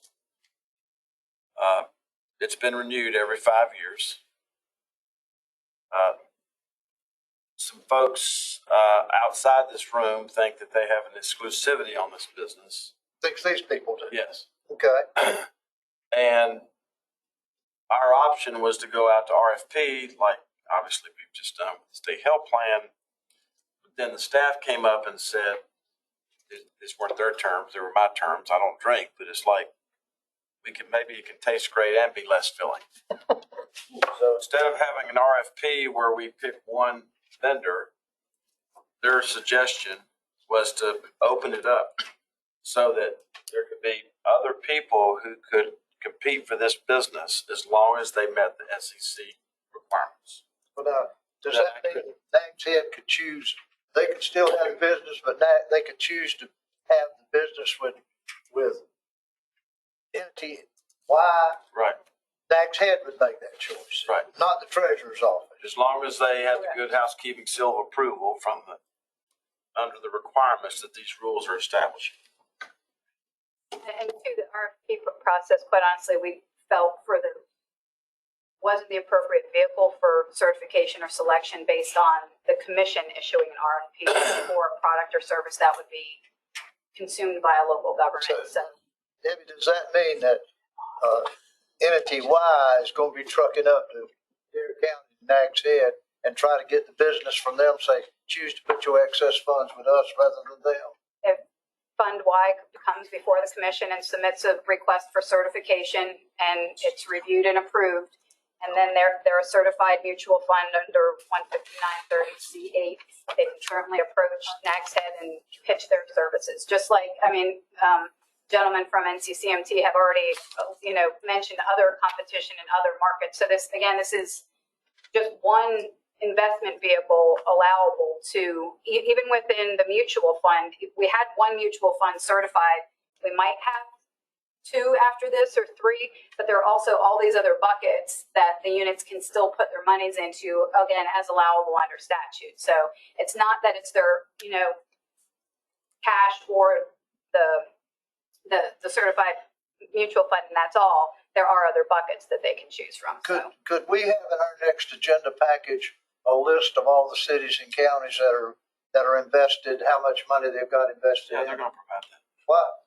Yes, sir. I'm talking about who's on our staff, not y'all. No, he's going to give it to her, and she's going to send it to And you. we can actually pull that from our, as they refer to this. So under North Carolina general statutes, local governments and public authorities have to submit a semi-annual report of cash and investments twice a year and based on June 30 and December 30th statement balances. They have to submit to us all their cash and investments and where they're held.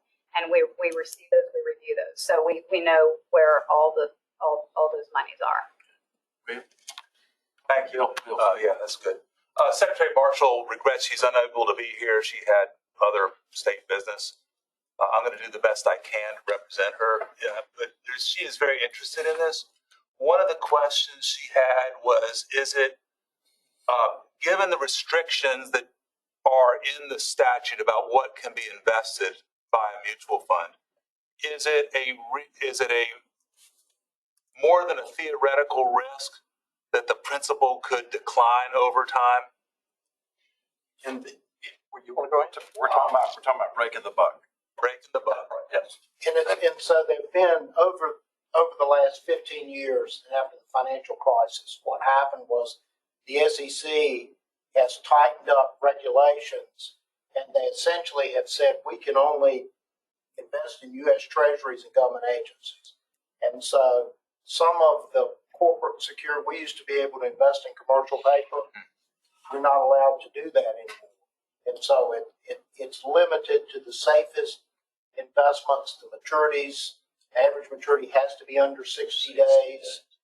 10% of the fund has to be available every day. 30% has to be available within a week. There's no absolute guarantee. I mean, the federal government could default on all their debt. And so everything would have a problem.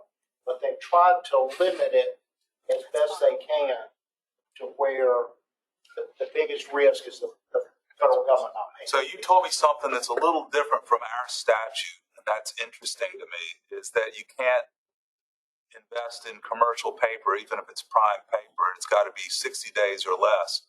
For this particular fund, we are structured to be. I'm only interested in this fund. Okay. Yeah. We're structured to be ultra safe, liquid, and then provide a competitive return. Yes, there are non-registered funds that are being sold in the state today. How are they doing that? But because they are meeting, now this is Lee's area. You want to say that? It is listed in 15930 that commercial paper, as long as it has the appropriate ratings, is an eligible investment. The other pools, because they're operating under a totally different set of rules, they are allowed to use commercial paper because that's available to local governments. Was non-regulated the right way to describe that? So when I hear non-regulated, it's like, why are they allowed to do business in North Carolina at all? Unregistered. It's unregistered. It's really a better way for me to have said. Secretary Marshall or with us? It would be actually with FINRA. And it's, and the rules that they follow come from the government accounting standards. So they're following a different set of. There are two types of funds registered, of which we go through the process of SEC and oversight. If we proceed with this, will they still be allowed to be unregistered? Yes, sir. Yes. Now, they may choose to want to compete in the If they're register. unregistered, they can't get our seal of approval. I mean, there's higher risks. Under our purported rules, in order for them to get our seal of approval, they have to become registered. So even though it's introducing competition to you, it will tighten this up a little bit. Yeah, and of course, they pay a higher rate than we do. It's understandable. They're in commercial paper backed by a company versus us at a U.S. coast. A higher rate doesn't, or risk and return doesn't explain why somebody's unregistered. Go ahead, Jason. Well, let me bear down on this just a little bit, because I need to understand how the statute works before we can talk about the rules. So I'm at 159-30. It says monies may be invested in,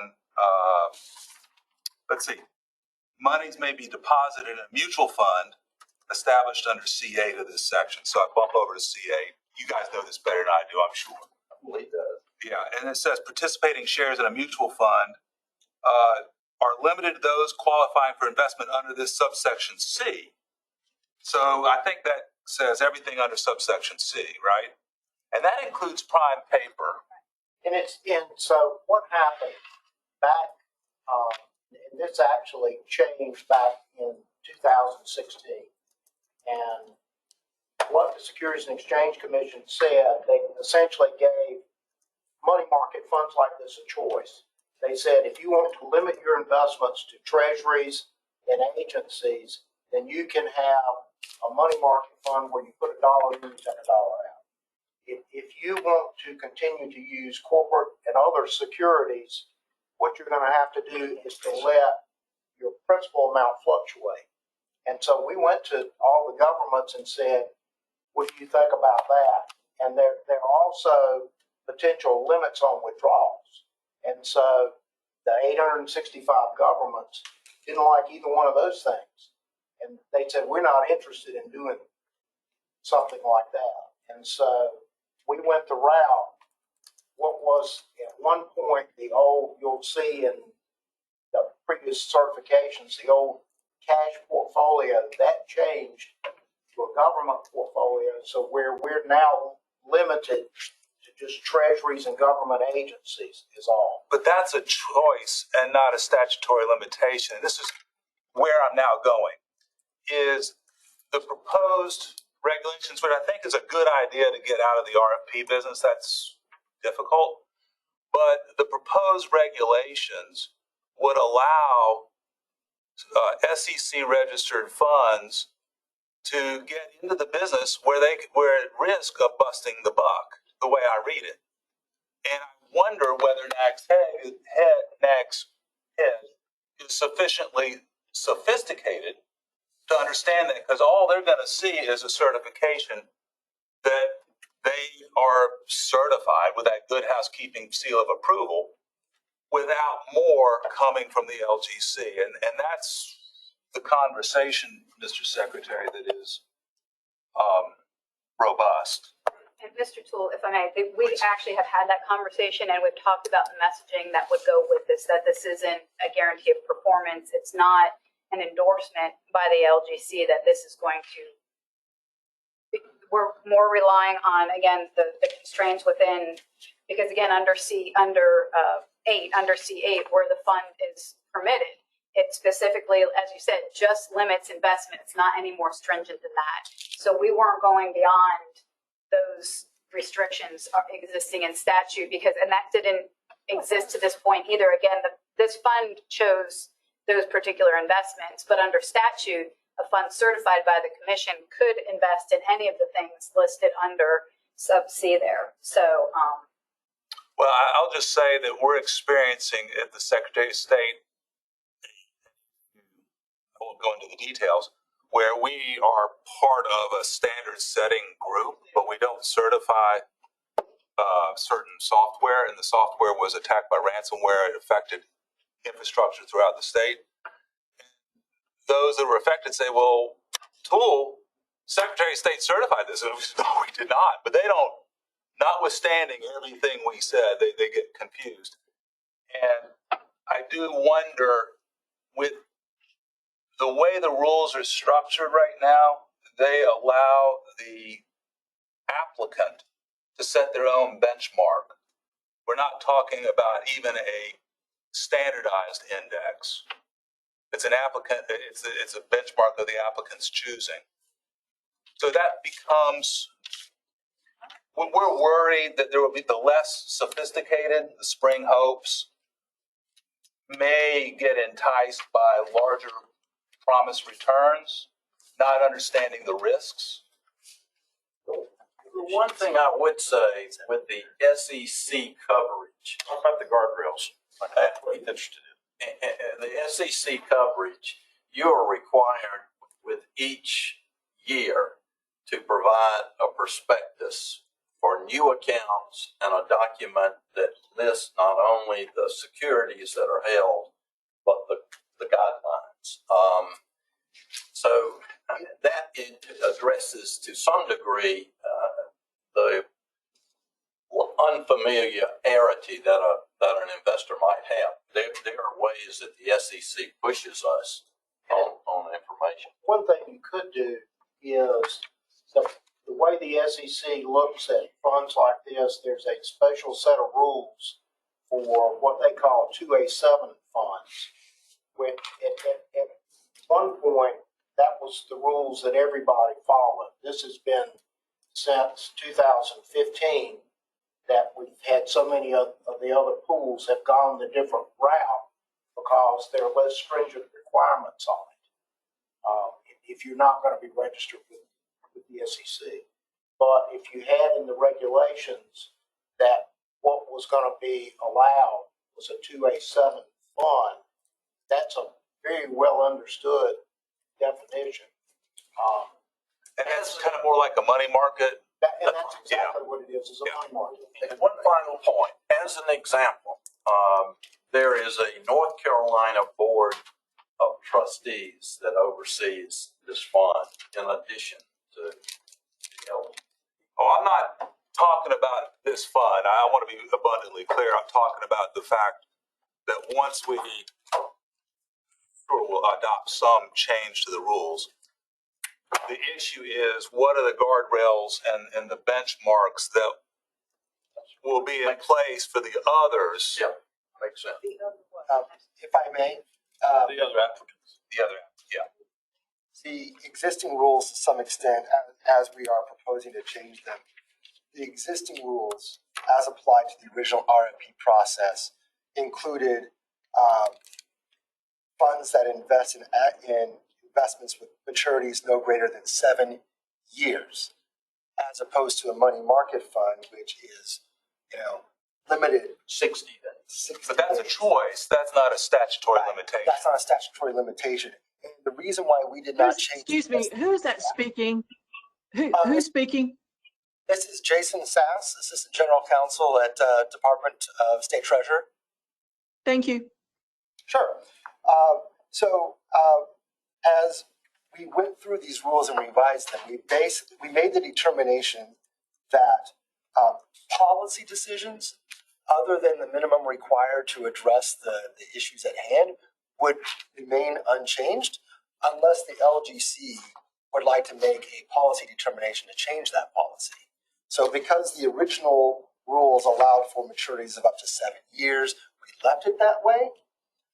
But it's certainly within the purview of the LGC to make a determination that they want to restrict certification to something much tighter, such as, for example, a money market fund. But wouldn't it have to be done in rule and not by policy? It would need to be done here in these rules, so we would be responsive to any concerns that you have as you're expressing right now. If I add one thing, the reason that where the 7 years came in, at one point, back in the late eighties, there was a second fund that was created called the Term Portfolio that was designed as a longer term investment. The original maturity was like a 2-year fund, but they wanted some flexibility to have a longer, the old cash portfolio was the money market fund. They wanted a longer term investment. And the principal amount, that's a bond fund, the principal amount goes up and down with changes in interest rates. And so most of the governments did not like that type of volatility. But the 7 years got put in to allow a longer term fund like that. That's what I think. All right, so do y'all have any, as a competitor, as a North Carolinian, or as someone who's lived and breathed this all of your life, is there any particular heartburn about what this board's being asked to approve today? I would say not. The concern, and it depends on the credit markets. And I got to be careful from a legal standpoint. The concern would be on non-registered funds that are out there, which have, they are perfectly they have every right, just as a broker has every right to sell qualified commercial paper. The risk, as we see Treasurer Falwell on the horizon, would be a credit event where non-registered funds are made up of commercial paper, and you potentially would have to. Under these proposed rules, can a non-registered fund get this, our seal of approval? Actually, in this case, a non-registered fund is free to start up. Under our proposed rules? They would not be allowed, they would not qualify for I see. Now, there are other allowances under statute for unregistered products, but they would not be, they would Well, not we qualify. can go out here saying that only registered funds could be eligible for our seal of approval. But no, let me just bear down it this way. Is it not possible to have a registered mutual fund that invests solely in commercial paper that would meet the standard and get our good housekeeping seal of approval? Unregistered? No, registered. But you can register a mutual fund that invests solely in commercial paper, which would be the riskiest of the types If of it got limited to the 2A7 rules, 2A7 cuts out, those are the funds you're talking about, they're not as many of them anymore, but they do exist. But they're called prime money market funds. But if you stick to the 2A7 rules, in reference that, it would cut out the prime. And so the only thing by default what would be left is a treasury fund or a government fund is all that's left. So that interests me, by the way. But I don't know how the rest of them. So to answer you, I know of no reason with our involvement over me for 40 years, Lee not much less than that, in this fund, where the way it is currently structured as a U.S. government and agency fund, less than 60 days, I have no concern. But we're not talking about your fund. I want to be abundantly clear. What we're talking about is the other applicants, what they could offer. But they'd have to be registered. But they would have to be registered. But they would be limited only to what's available in statute, which does include commercial paper. But that's the statute itself allows for the mutual fund to invest in those things. The rules obviously just followed that provision, and then so the statute was only limiting as to. But previously we limited that through the RFP process, and we somewhere for us, made it abundantly clear that we wanted comparatively risk-free investments for what should be essentially a money market fund, because this is idle fund, right? Right. Well, at the time of the certification, again, there were two funds available, which with different levels of risk at that time, because at the time, I don't know, when did the term portfolio went away Closed in 2020. 2 years ago, right, 3 years ago now. So that fund was structured differently and had different underlying investments in it. So the one that happens to exist now is much more limited, and but at the time, By choice. That's by choice. So, right. Where's Cindy? Cindy Aiken, legal question. Sorry, I would be nerdy with Mr. Toole. Yeah. But are we saying that we have the authority to take our rules and squeeze what the statute allows? Now, we do have a sentence that says the local government commission has the authority to issue rules and regs concerning the establishment and qualifications of a mutual fund. But you're saying, if I'm hearing you. No, I haven't said we can do that. That's a different conversation, and I have my. Can a rule say, well, yeah, the statute says you can invest in commercial paper, but we're making a rule that says we will not certify a fund that will. Well, I have my legal doubts that can be done. That's what. But here's what I think we should investigate is in the section of the draft rule that talks about benchmarks, be abundantly clear the type of benchmark that would be used. I think get certification, you'd want to be able to evaluate and make sure that the risk of that mutual fund is properly reported to the investor.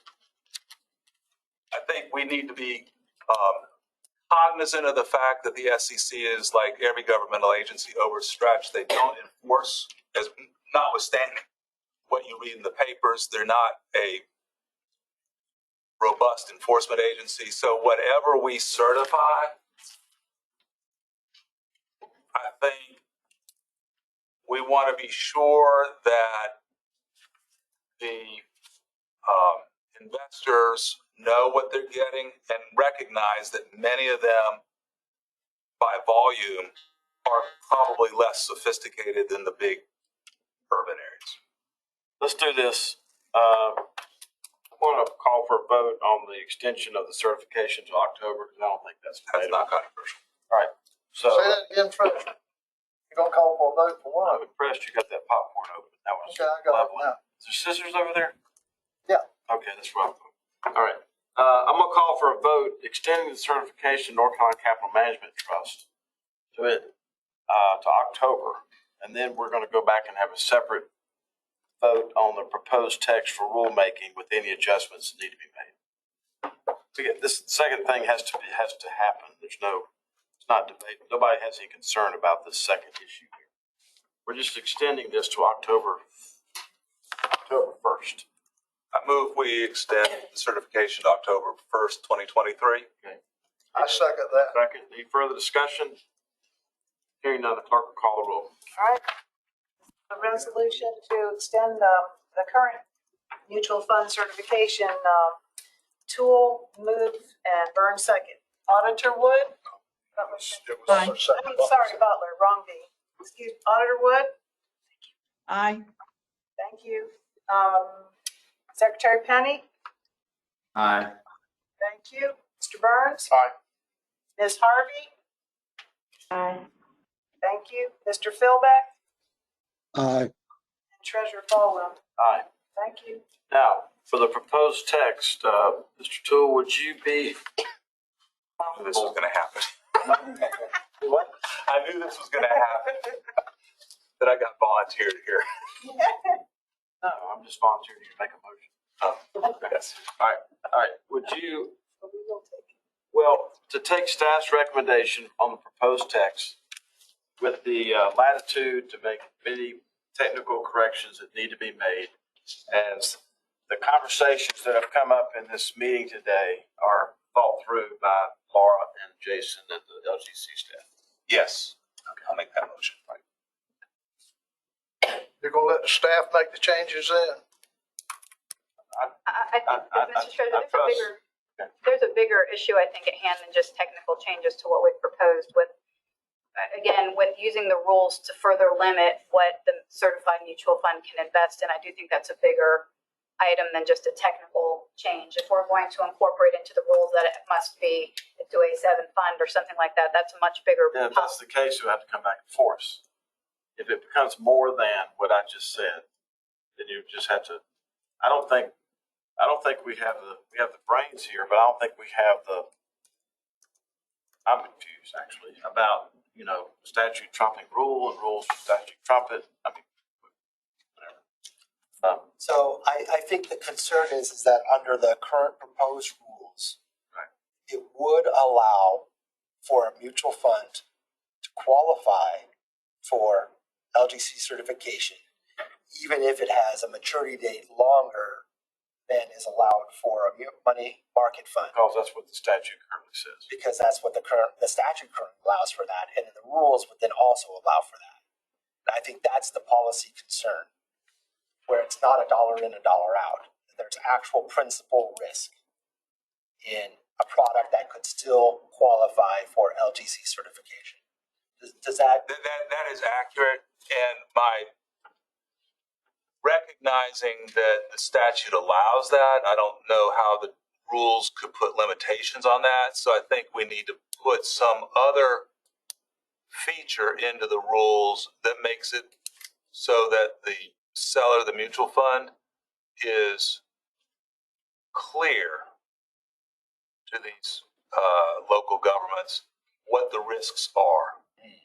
And that is the principle under which we have basically worked to piggyback on SEC requirements by requiring SEC registration and SEC required disclosures in a sales prospectus. That those disclosures, correct me if I'm wrong, but those disclosures should be made in some form or another in the prospectus as required by SEC regulation. They are. And at the same time, it becomes the guardrail. Right. And the LGC will have access to any of those documents. And conceivably, if there's any concern about those disclosures being not clear enough for less sophisticated customers, we would not approve. Well, there's not an approval process at that point. It's certified, once they're certified based on SEC registration. But there could be, avenue for educating units. Say, hey, what does this prospectus mean? Here's an explanation as issued by the LGC, for example, on what this prospectus means. So my concern is this, when the next financial crisis comes, it's a guarantee it will come. 2 months, of course. Yeah, right. And they've invested in some of this riskier stuff, and they didn't understand what they were getting into because they didn't read the prospectus, notwithstanding what's involved. The guy that was there is gone. Their money's gone, and then they're coming to us because we have to take them over. That's my fear. Maybe it's unfounded, but it's the fear. Well, what my comment was, the guy that signed off on it or the woman that signed off on it, they've changed jobs. And the new person there said, I didn't know this was going to happen. I just wonder, Mr. Treasurer, whatever changes the staff wants to make, maybe bring those back to us rather than we just turn it loose. And next time we come in here, we see a piece of paper that says it's been. I'm not opposed to that, but what does that do to our getting it out of the oven in our timeline? Honestly, Mr. I want to be clear on what we're being asked to do. That I'm happy to bring anything back, but I want to be clear on what we're being asked to do. No, but before you answer that, I want to know about the timeline. I think we're still okay if we bump to the month, Laura. Yes, Treasurer. Laura Rowe, Rulemaking Coordinator. So if we push this to March, we will be looking at about an August effective date for the rules, which puts us before the October 1st extension deadline. All right. And I want to be clear. I'm grateful for the work that y'all are doing. This is hard stuff. Nobody's done it in half a century. Yeah. So it's not a criticism of the work. It's just you're looking around corners. Yeah. That's what you're supposed to be doing.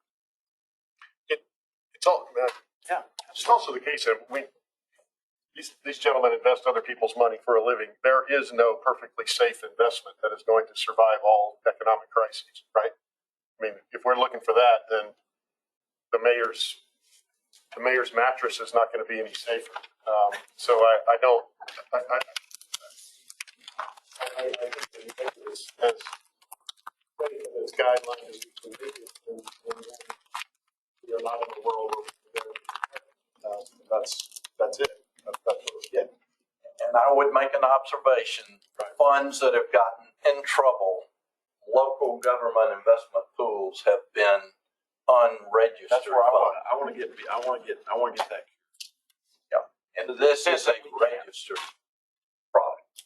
I don't think, I think that doesn't seem to be right. I mean, that's pretty level set. Everybody seems to agree on that part, but I think it's more of the, is it further restricted and can it be further restricted given that the statute allows for these other investments? Should the rules further restrict what statute allows? And can rules further restrict what statute allows to limit it to, for example, 2A7 funds? So, for example, and I'm making it up, and this is risky, you know, if we have levels of certification, so they come in and they're only doing short-term T-bills, that's, you know, certification 1, I made it up.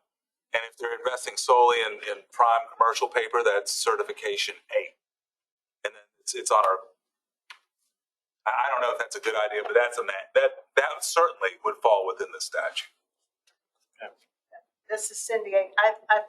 Cindy Aiken speaking.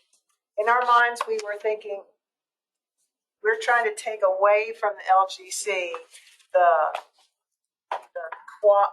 any opining on the quality, performance, past performance is no promise of future results, and try to make it get as far away from that as we can. And maybe our argument is we go to the General Assembly and say, could you please change that word certification to something else or take it out together? But it was the history of it was the league, the Association of County Commissioners were coming to the treasurer's office and said, hey, how about doing one of these? And Treasurer Boyles wanted to give the private sector an opportunity and not run it in-house. And so that was the genesis of the legislation and the current investment vehicle. But yeah, I think So you have no idea about where to. Sir? You have no, when you say, what are we being asked to do if we postpone it? Correct. Are you? Is the question, I guess, are we being directed to determine if we can implement more stricter limitations on what can be invested in a certified mutual fund than statute currently allows? That's a legal question more than if it's a policy, I think, suggestion. If it's legal. That depends on a legal analysis.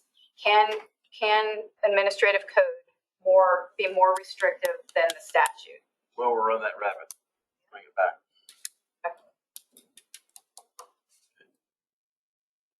Because if it can, then we can fix this pretty simply without in this room.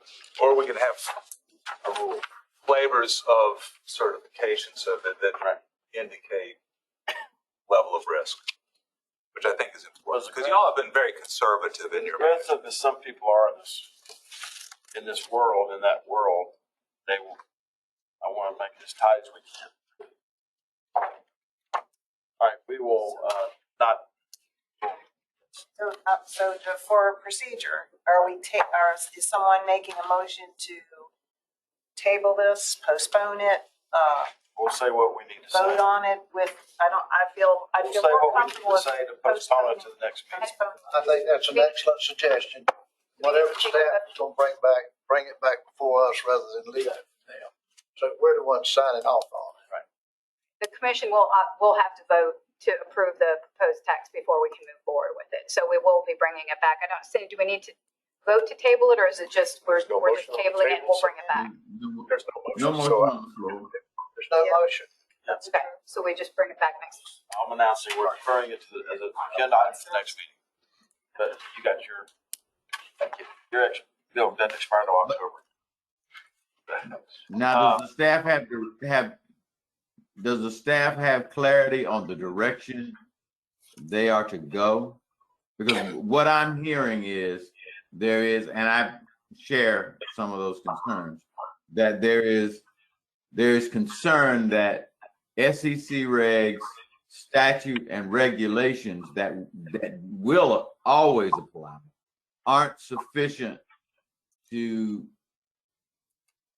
guardrails given the levels of sophistication of city management that we have, and that as a result they are to come up with something that allows a little more control, because we are concerned about, now I'll use air quotes, certifying that which we really haven't investigated the quality of. Right. That's correct.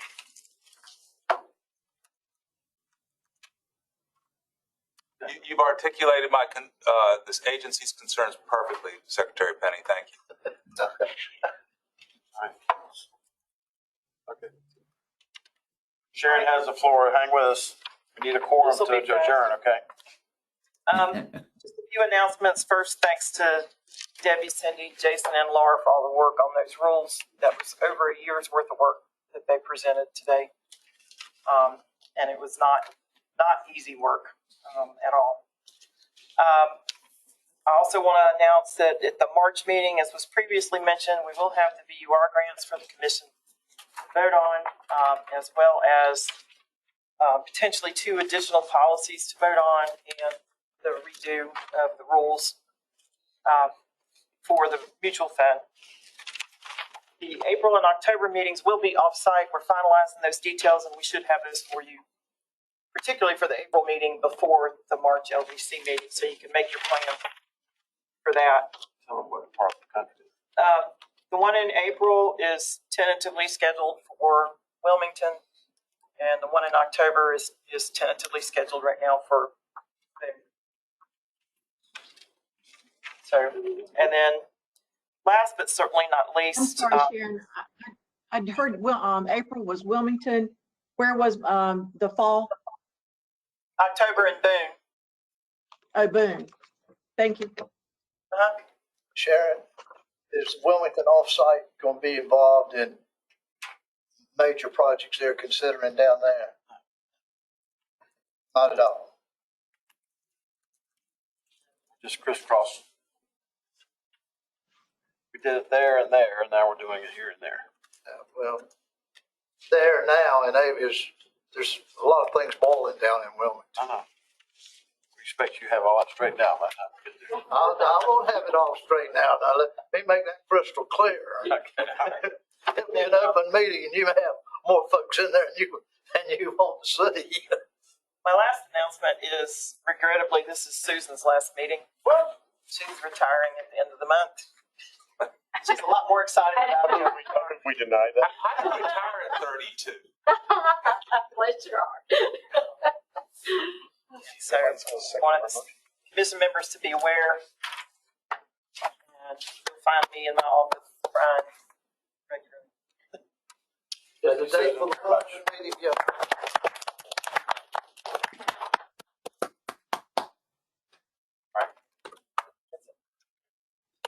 Good of the order. Remotely, anybody have anything? Locally?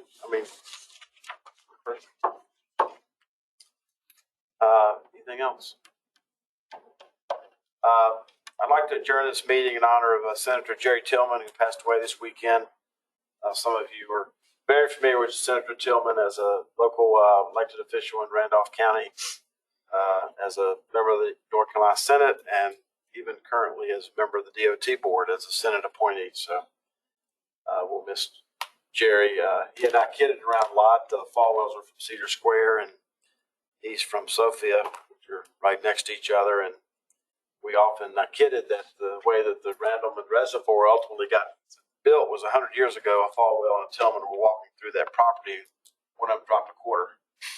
So for 100 years, the Falwells and the Tillmans have been looking for that quarter, and we end up with a great big hole that now holds water. So anyway, a great public servant. I think you, Senator Tillman. I went by to see him in a nursing home last week, and he never would arm wrestle me. He was always talking about how big and strong he was as a pitcher, But last week when I went by the nursing home, he offered to arm wrestle me with his left arm because his right arm was full of IVs. So we'll miss Senator Tillman and keep his family in your prayers. His son, I guess, is now county commissioner in Guilford County. Jeff or Pat, anyway, and was on the school board there. So I'd like to adjourn in his honor, and I'll entertain a motion to do so. Moved. So moved. Thank you, Mr. Penny. A second, Mr. Penny. Mr. Toole is the first. Any further discussion? Hearing none, the clerk will call the roll. Auditor Wood, Aye. Secretary Mr. Burns. Aye. Mr. Butler. Aye. Mr. Penny. Oh, sorry, Ms. Harvey. Aye. Thank you. Mr. Philbeck, Aye. Treasurer. All right. We're adjourned.